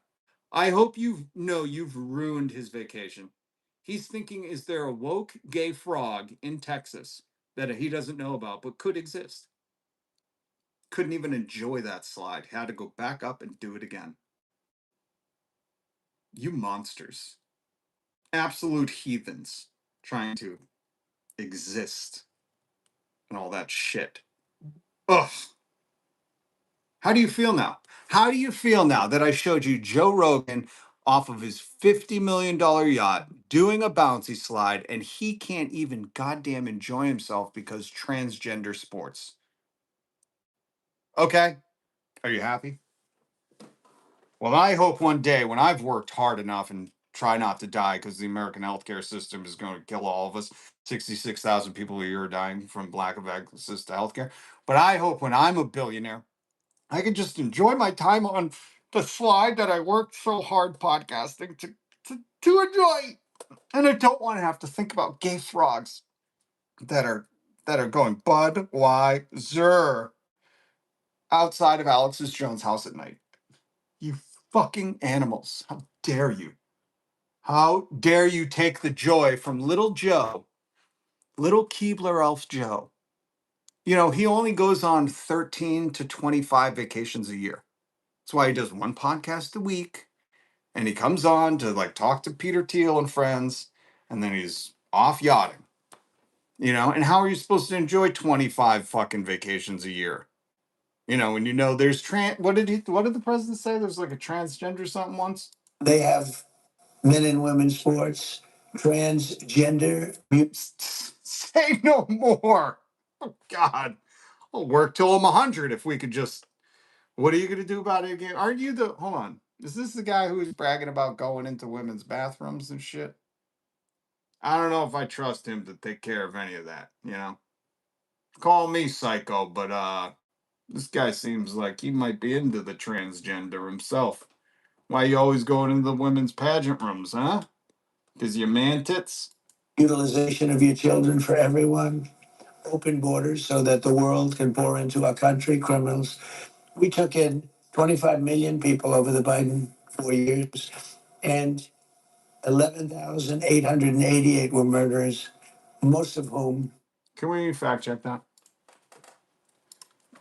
Did we take in 25 million immigrants during Biden? No. Okay. Well, that was easy. All right. Another lie. Huh. See how easy this is, folks? You could do this at home too. It's called fact checking the president in real time while he's doing stupid ass interviews where the lady just asks him one question and then he goes on a stream of consciousness rant for fucking 20 minutes. You know that's unhealthy, right? Like, this is a psychopathic narcissist at work right here. She said one thing in the beginning, and this has been like minutes of just him droning on, hitting all the keywords: WMDs, transgender frogs, immigrant, caravan, you know. And then at the end, he's just going to be like, mission accomplished. You're welcome. We're running a great country. Are we? Are we? Respected by everybody. Even Canada, who you said should be the 51st state? Now, again, we weren't respected. We were a laughing stock for. This is where they redefine the language, okay? If you think we're respected by anybody when this orange queef goes on the air and says, we destroyed their whole military, but, you know, we're still doing the war. Just sounds stupid, sir. Sir, ma'am, if I may, you sound fucking dumb. 4 years, we were a very, very unsafe place. You know, murders are down now to the lowest in 125 years. Not in Minneapolis. Not Minneapolis, where the ice is. You know that? Imagine being able to. No, I don't. I don't imagine any of this shit because you're just trying to sell me AI, so I don't imagine it. Nope. Suck it. Centered in Venezuela. Are you familiar with this information? Is anything going to come of that? A little bit. And, well, I'm familiar with voter fraud because we have a lot of it, I believe, coming up on the 2020 election. The 2020 election was rigged. You know, when I used to say that, they'd say, oh, the cameras would turn off. How can you say? No, they don't. The information, a lot of it's already out there. The election was rigged. It was rigged. You look at Georgia, you look at Pennsylvania, you look at these states, they were rigged. It was a. What the fuck is he talking about? Dude, I've never met somebody so focused on like not being able to tell you what they've done, but just complain about like shit that fucking has been clearly debunked in the past more than this guy. Am I right, Barack Hussein Obama? He says that from MAGA to be like, yeah, that's right. His middle name was Hussein. Crazy. We allowed that in America. You can't have a fucking name. You gotta have a name like Donna. The rigged election, and they use COVID to do it, and they use crooked, dirty cops to do it. You know, they dirt. What the fuck? The dirty cops rigged the election? Is this like a Mike Lindell pillow talking point? This is crazy, man. This is crazy. Somebody fucking somebody get him away from a Cuba, camera. and are there talks underway now? Well, it's a failed country. It's so failed that why do you have to blockade it from oil and all of the things it needs? If it's failed, again, if Cuba is failed, why do they have to blockade it? Why? Why? Just like if there's no Iranian Navy, why are you blockading the blockade? Are you blockading nothing? Or are you telling us you're doing an invisible? You're up against an invisible navy that you defeated? Has been for years. And we'll take care of one before we take care of the other. But no, it's a failed country, Cuba, and people are living poorly. Why? Why? Do you know he's glazed, man? This dude's on drugs. I'm calling it. He is fucking glazed to the nines. You can't tell me those eyes are like, okay. Oh, you want to go out? Hold on. It's a bad experiment. Are you or someone from the administration communicating with Well, anybody? Marco Rubio is doing it. His parents came from Cuba. And if we can help out, good. We have a lot of people, 94% of whom voted for me from Cuba. I did great with the Hispanic vote. Yeah, and then you deported them all. Oof, they're finding out the hard way. Anyways, it's good for them to learn a lesson, you know? What did he say about Marco Rubio, that Cuban? Yeah, I hope he mentions Ted Cruz. I mean, Rafael, and how his dad took out JFK. Anyway, but Cuba, Venezuela, they all voted for me, you know. That's right. It was a rigged Oh, another cat. Sorry. Hold on. Like and subscribe for Lower Egg, please, or my cat will cast the spell on you. Hi. I didn't know you guys were in here sleeping. You guys just sleeping? Yeah? Yeah? You just sleeping? I didn't know that. Oh, thank you. I love you too. Venezuela is a very happy country right now. They were miserable. Now that he's president, remember when he declared himself president of Venezuela? By the way, if you're just tuning in, this is Joe Rogan on a slippy slide, and he gets very mad thinking about woke gay frogs. Don't ruin his vacation. That's why he voted for Trump, to get rid of all the transgender frogs in guy sports or whatever it is. I don't know. It's all bullshit because if you're focused on any kind of high school sports team right now where you're paying $5 for gas, have no fucking access to healthcare, and have to work longer and harder than ever before, dying earlier, I don't know, maybe you're not good for America. happy, well, it's being well run. The oil that's coming out is enormous. Then why are we paying? What are you doing with the oil? Who are you selling it to? Please tell us. Tell us now. Is it the blackmail? Are you blackmailed? Is that why you lifted the sanctions off Russia? Do they have the PP tape? Come on, man. You saw Diddy did that. Oh yeah, Diddy's in prison. Anyways. The biggest in many years. And the big oil companies are going in with the biggest, most beautiful rigs you've ever seen. Has anybody ever seen an oil rig and thought that's fucking beautiful? That is, I've seen David Attenborough in nature. I watched Steve Irwin tame crocs. That's not beauty. You know what beauty is? An oil rig going into Venezuela. When it chases out those fucking exotic birds and they just devastate the land. Beautiful. And people are working, and Venezuela is a happy country. Everyone tells me they're so proud of what happened. They have to say that to you or you fire them, sir. It's China. And I look forward to being there. We did this once before, and it was amazing. It's going to be an amazing. Again, this has been 6 minutes of him talking. She asked one fucking question. This is the ramblings of a madman. This is not presidential at all. I refuse this, President. I think it's going to be an amazing trip. There's a woman named Katie Talento, if I'm saying her name correctly, who recently stated that in 2017 she worked for you, and her job was to keep Bobby Kennedy as far from the West Wing as possible after you had agreed to a vaccine safety commission. Did you know about that? She's published on that the last couple of days. You didn't know about that? Sleepy Don Biden, man. Sleepy Don Biden. What else didn't he know about? AutoPen, WMDs. Mission accomplished. Vaccine safety, something to examine, something like I believe in vaccines, but I don't believe that, you have to have a mandate for all of them. The polio vaccine's amazing. It's Oh, is it? And now we're into them, huh? Why don't you squirt some bleach somewhere? Good God, this man's giving it up. Into the polio vaccine. You should say that about measles. Go talk to South Carolina. Can't believe what a weak beta cuck. so, wiped it out. And I believe in vaccines, but, I think we were up to 88 vaccines. All at once. You have to get them all at once. They line you up. It looks like a tattoo gun. It's crazy, man. Woke. It's the woke transgender vaccine. They're giving it to everybody, man. And that's what is really pressing about our culture right now. I know you'll never be able to buy a home or afford an egg, but you know what? It's those vaccines. That's what it is. Funny how he believes in the polio one.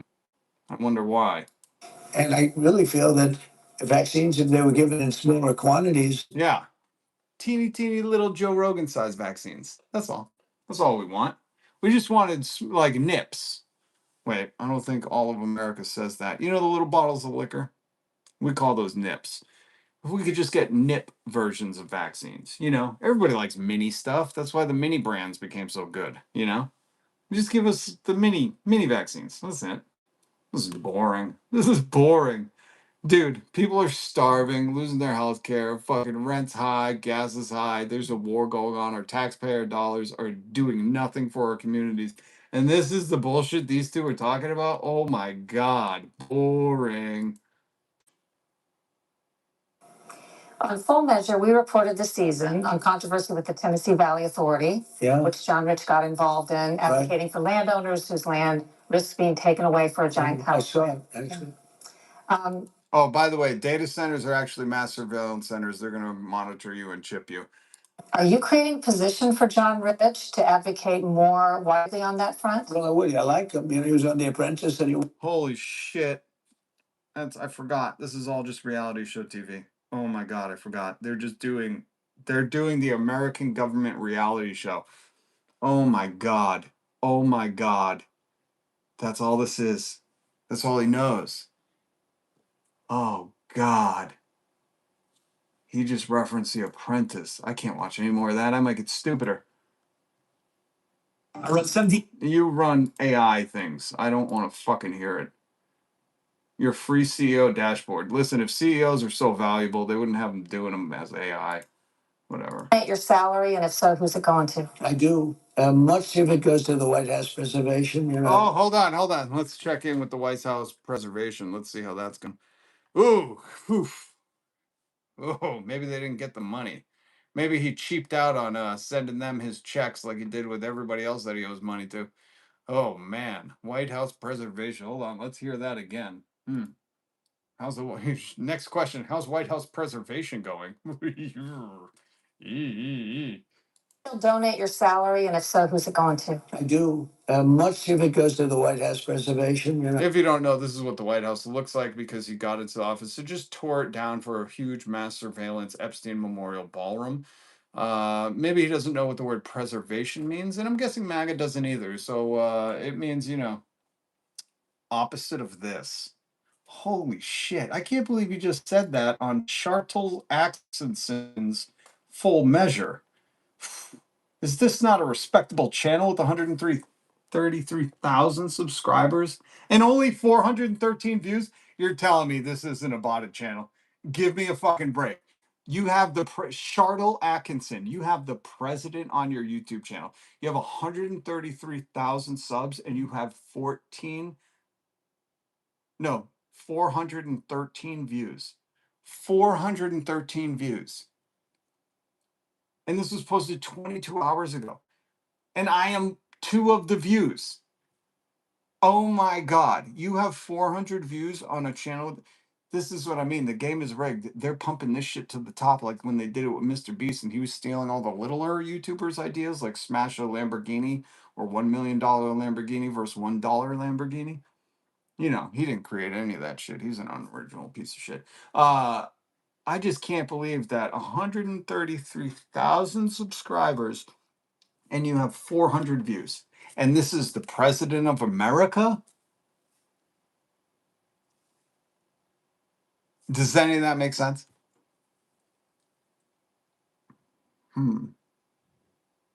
I guess you just have to buy your subscriber. I guess that's what Ben Shapiro taught us. Salary, and if so, who's it going to? I do. Much of it goes to the White House preservation. You know, I fix things up. You might have seen the path outside. Did you see it? I know about it. I have not personally walked it. A lot of fucking money went to Home Depot to get that gold spray paint. Why don't you take a look at it later? It's beautiful, beautiful black granite.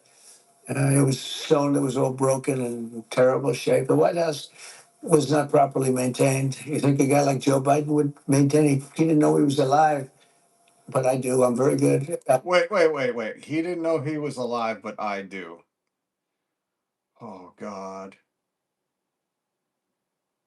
This is literally like listening to a little toddler. It's kind of adorable when you take out the fact that this is a lying, grifting, pawn, pedo, graper president.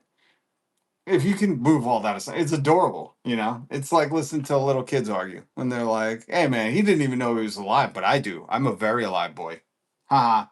I'm very good. I was a great real estate developer, and I can fix things and make them look beautiful, pay for it myself. But he didn't know he was alive, but I do. I'm very. He didn't know he was alive, but I do. Oh, my God. This is the fucking. Did people voted for Joe Rogan and Theo Von voted for this guy? Danny, he didn't know he was alive, but I do. I'm very. He didn't know he was alive, but I do.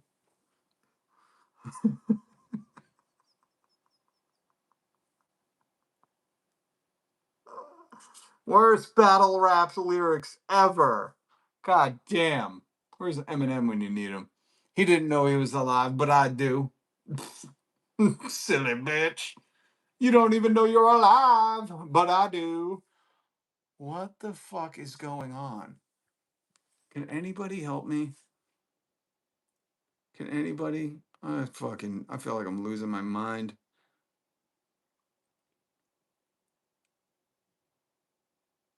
No one wants to watch Trump anymore. Yeah, that's probably the 400 views on this. He donates back to himself. Yeah. He's like, I donated the whole thing to the White House preservation thing, where then I took the money and spent it all myself. Oh my God. I'm beginning to get the nagging feeling this Trump fella must just be a tad on the shady side. My hunches are really wrong. Holy shit, hold on. Who wrote that comment? Daddy Elio. Daddy Elo. Yeah, that's exactly what Joe Rogan says on his podcast. Joe Rogan and Theo Von are going, my hunches are rarely wrong. I'm starting to get the idea that this Trump fellow isn't being quite honest with us.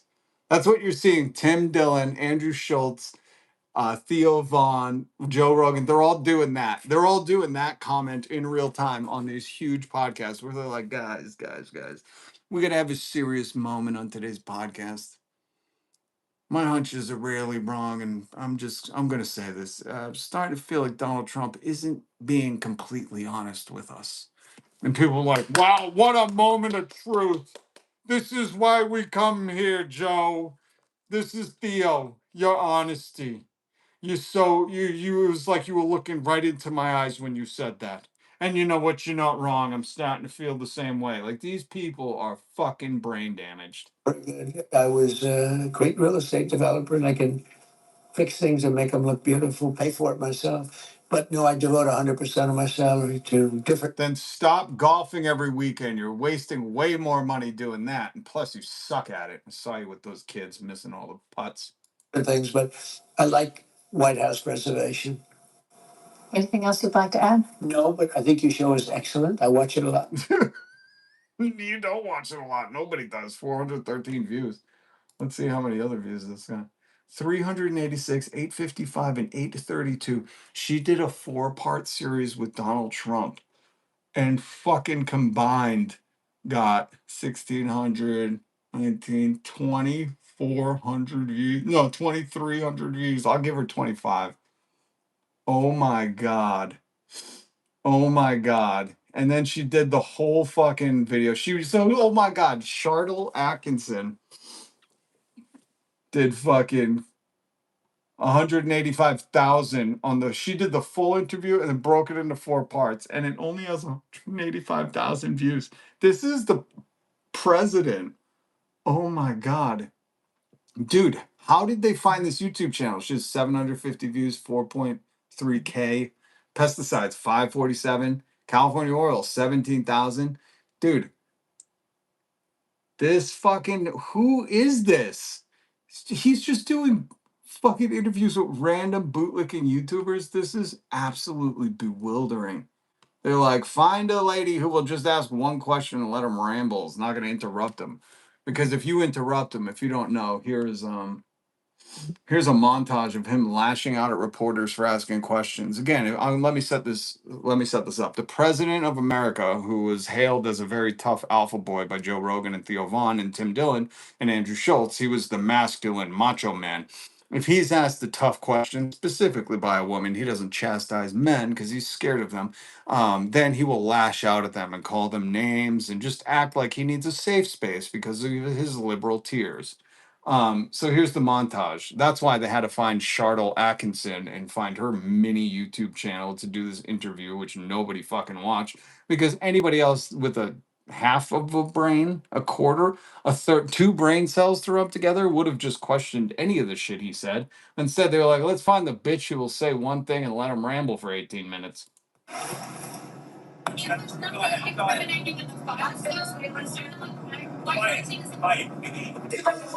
Iggy.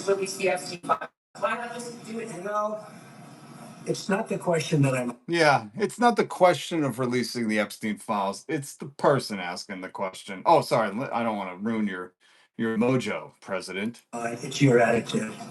I think you are a terrible reporter. Yeah, if here's the thing you herbs didn't know.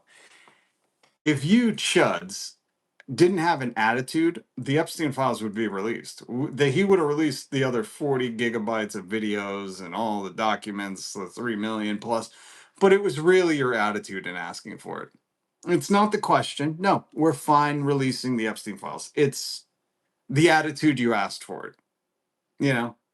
It's that fucking entitlement. And we're going to hide them forever. No, not, we've all been exonerated, everyone, even Howard Nuttlick.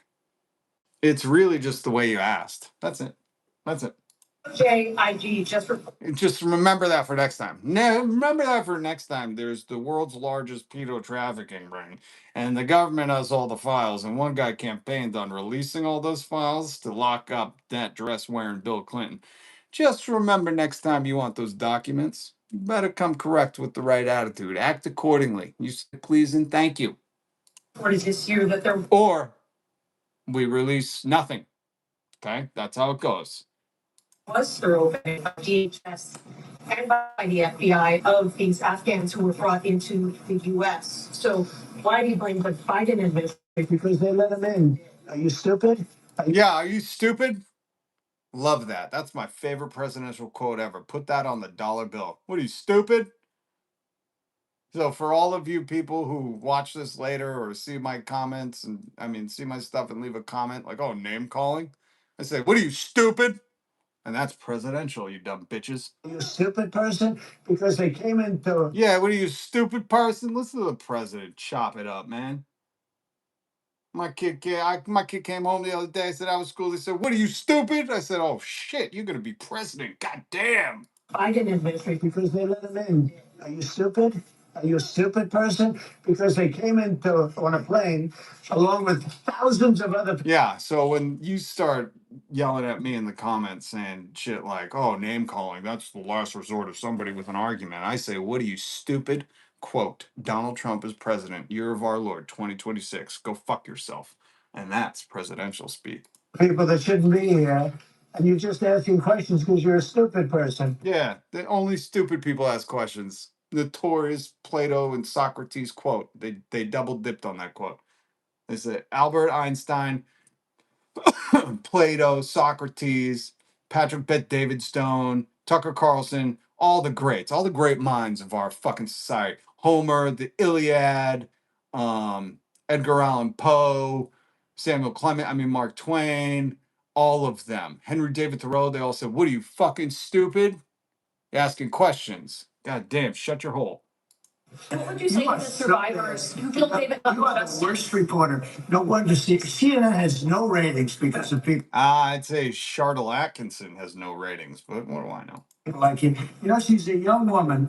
I don't think I couldn't tell. Thank you for pointing that out, sir. I'm fucking legally blind. I appreciate you for verbally describing everybody for us that are in the room. ever seen you smile. Yeah, that's it. Smiling.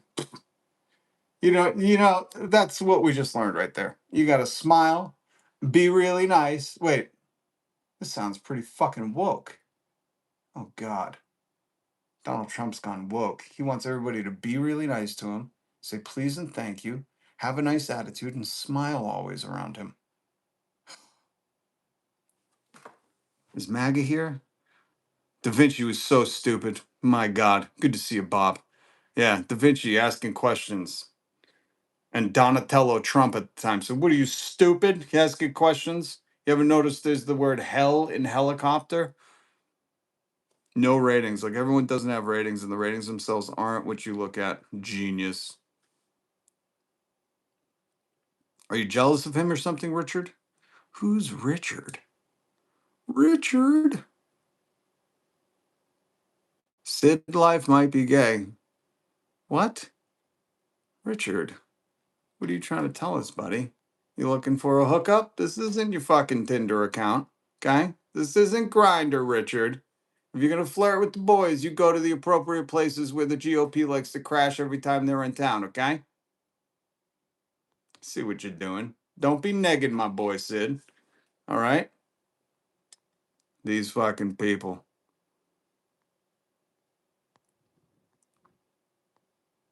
Hold on. Sid said I mastered sarcasm. Well, if you're picking up on it, it hasn't been mastered. I'm going to keep doing this until we get every MAGA in here and I crack them from the inside. That's right, boys. We're going to pretend to be MAGA from now on, and we're going to call Donald Trump woke and make him the most disgusting thing that they could ever not tolerate, you know? They just hate woke. So once we start saying everybody's got to be nice to Trump and fucking smile, that sounds pretty woke. What is he, a Disney princess? Fuck that. And then we get them second guessing. When they're late at night talking to their AI girlfriends, they're like, "Do you think Donald Trump is woke?" She's like, "Why?" And they're like, "Well, this guy said that everyone has to be nice to him. They have to have a nice attitude and smile around him. And he can't tolerate any mean questions, like a Disney princess." And then the AI girlfriend's gonna confirm it. I mean, he's fucking woke. And MAGA will, look for another teat to suckle from. But our job will be done by then. We'll have cracked the facade of he's a strong boy for them. Once Joe Rogan gets that, it's all over, man. YouTube, you keep fucking with my show. What's up, Duffy? Good to see you. Troll Slayer, good to see you. One truth, one life. Woo! Pause, bro. Crack who from where? That was very liberal of you. Wait, what? The RNC at TP USA conventions. Yeah. We got to infiltrate. Go there. And say, this sounds pretty woke to me. Why are they always talking about transgender, huh? That sounds pretty woke. Why are they always talking about being nice and smiling? That's pretty woke. I think we could do it. And if nothing else, just to fuck with them. These are a bunch of very fragile men that have to build their character up as somebody who can't be fucking, that they're Teflon, that they have no feelings, no emotion. They have to mimic themselves after Trump, who really is just an empty vessel. Ow. Ow. Oh, goddamn knots in my hair. A problem Tim Pool's never had.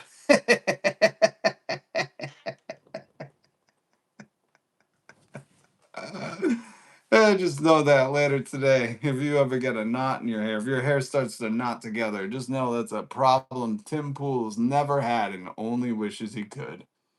He'll never know the pain. Oh, that's what I want to do. I want to go on Tim Pool's show. Just so I could go, yeah, you might think you know a lot, but you don't know the pain of having your hair knotted and having to comb that shit out. Oh, brutal. Try taking a walk in my hat, Tim. Anyways, these are very fragile boys, and they think, that nothing threatens them. Don't tread on them, they say, as they concern themselves with how people in America, the land of the free, express themselves. That says the most fragile thing to me. If you can't try to make a corporation scared and you're more focused on fucking the already oppressed and vulnerable people in society, I would call you a bully. That's what I would say. Another no kings? I don't know. Unless they're organizing to, overthrow the government, I don't think no kings is doing much help. They always got to have it on a Saturday, which is a work day for everybody in America. So no kings is, I mean, great if, I don't know what it does. I really don't. I think it's a way for like older white women to get out and show support for stuff. Unless you're organizing or stickering or street graffitiing or I don't know. I don't know. Unless all those people, because think about it, if you're getting all those people together, do something constructive, go to the billionaires' houses, or I don't know, you got to do something to let them know, you know, you got to like show up there, you know, and be like, hey, enough, or like I'll go to a data center, and spray it with water bottles or something. I don't know if that would work, but. You know what I mean? Or maybe we all go and bring Ouija boards to the data centers and curse it. See, I would be for no kings if we all brought Ouija boards, which I won't use. I'm not going to touch one. But, if we all brought Ouija boards collectively to like Jeff Bezos' house and all summoned spirits and then just left them there and didn't say goodbye, and just was like, good luck, dude. Fucking good luck living here because this shit's haunted, you know? Like if we utilized no kings in a way that was beneficial, we all went to the billionaires' houses with Ouija boards. We all opened the Ouija boards, said, portal, let anything you want in. We don't give a shit. Go to that house. You're free to roam. And then nobody said goodbye, and we all just left the Ouija boards there, so they had to clean it up. I think that would be a good usage of a no kings protest. But until we start doing like collective action like that, I just don't get it. Like what has changed? And I'm open to listen. Here's the thing. Here's the difference between me and MAGA. I'm open to having my mind changed. I understand that growing means learning, and you're never the same as you were yesterday.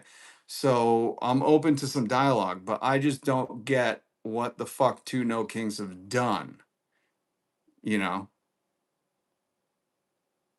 Like, let's start bringing spirit boards to these people's houses and opening them for the portal for demons to come and inhabit, and let them deal with it, and then we just all leave. Nobody say goodbye, and we all just fucking leave. Leave the Ouija board there, I think that would be better worth our time, because we could cover a lot of ground, a lot of cities, a lot of rich people that think, oh, I'll just be rich in this life. There's no afterlife. And wait until you're woken up at 3:33 every single morning by a demon telling you he can't wait to you in hell. You might change your ways. I don't know, just an idea. It was three no kings. Oh, I had to work during all three. Yeah, me too. Actually getting shit done. Thank you, Duffy. And that's why we're all here, because we're thinking outside the traditional box. That's what I try to do. I try to teach everybody. You got to think outside the box, man. You got to think Joe Rogan outside. This is why he likes to get away, because there's too much wokeness here. So he goes to, I don't know, the Black Caspian Sea or some shit. I don't know where he's going. He's driving his 50-foot yacht, followed by all his podcast billionaire bros, and they're just getting outside the box. We can't do that. We got to do it in between shifts, which is now called nighttime when we sleep. But at some point, the corporate overlords will get rid of nighttime. The data centers will provide daylight all day, and we won't know when it is. Our circadian rhythms will be all fucked up. But once they get rid of that time we call night where we're supposed to sleep and we're just working all day long, we'll just have to think of this shit on our, regulated breaks. By the way, for those who don't like regulations, you must skip your breaks at work, right? You're so tough. And you don't even take a lunch. You just work right through it. But that's what we got to do here, folks. We have to. We have to think outside the box. So I say for next No Kings, if you can make it, if you're not working, because America doesn't have weekends anymore. People are just working every single day, multiple jobs. I would say get a Ouija board. If you're into that, I highly don't suggest it. Maybe get a Ouija board ordered to the address, and you just crack it open. You know, you go around 3 times, you ask some spirits to come, and don't say goodbye, and just leave it there, and say you can inhabit this house that you're right at the front yard of. You can just inhabit it all you want. Bring all your friends, every single one of them, and let it be known.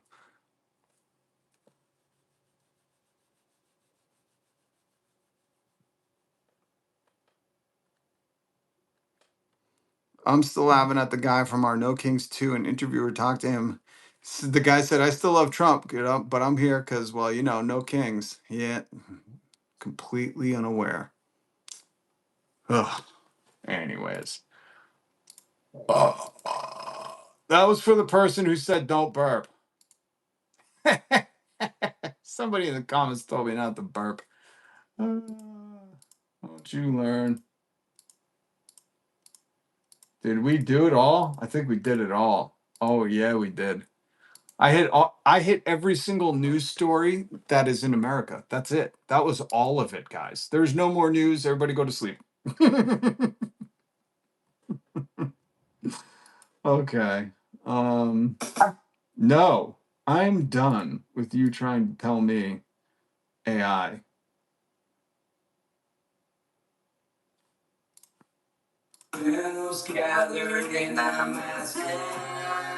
Cognitive dissonance. Yep. All right, guys, hit subscribe, hit the notification bell. I love you. You missed the new pandemic shutdown story? Oh no. We'll go over all of it tomorrow. Be careful of haunted virus, all right? It's here in Nebraska. I didn't cover that story, but the people are in Nebraska. And like Donald Trump said once before, it's under control. If you want to believe that for a second time. Holy crap. Emory and University of Nebraska. Yup. All right, guys. Much love, much respect. Be safe. Be kind to each other. Don't bend the knee. Stand up to bullies.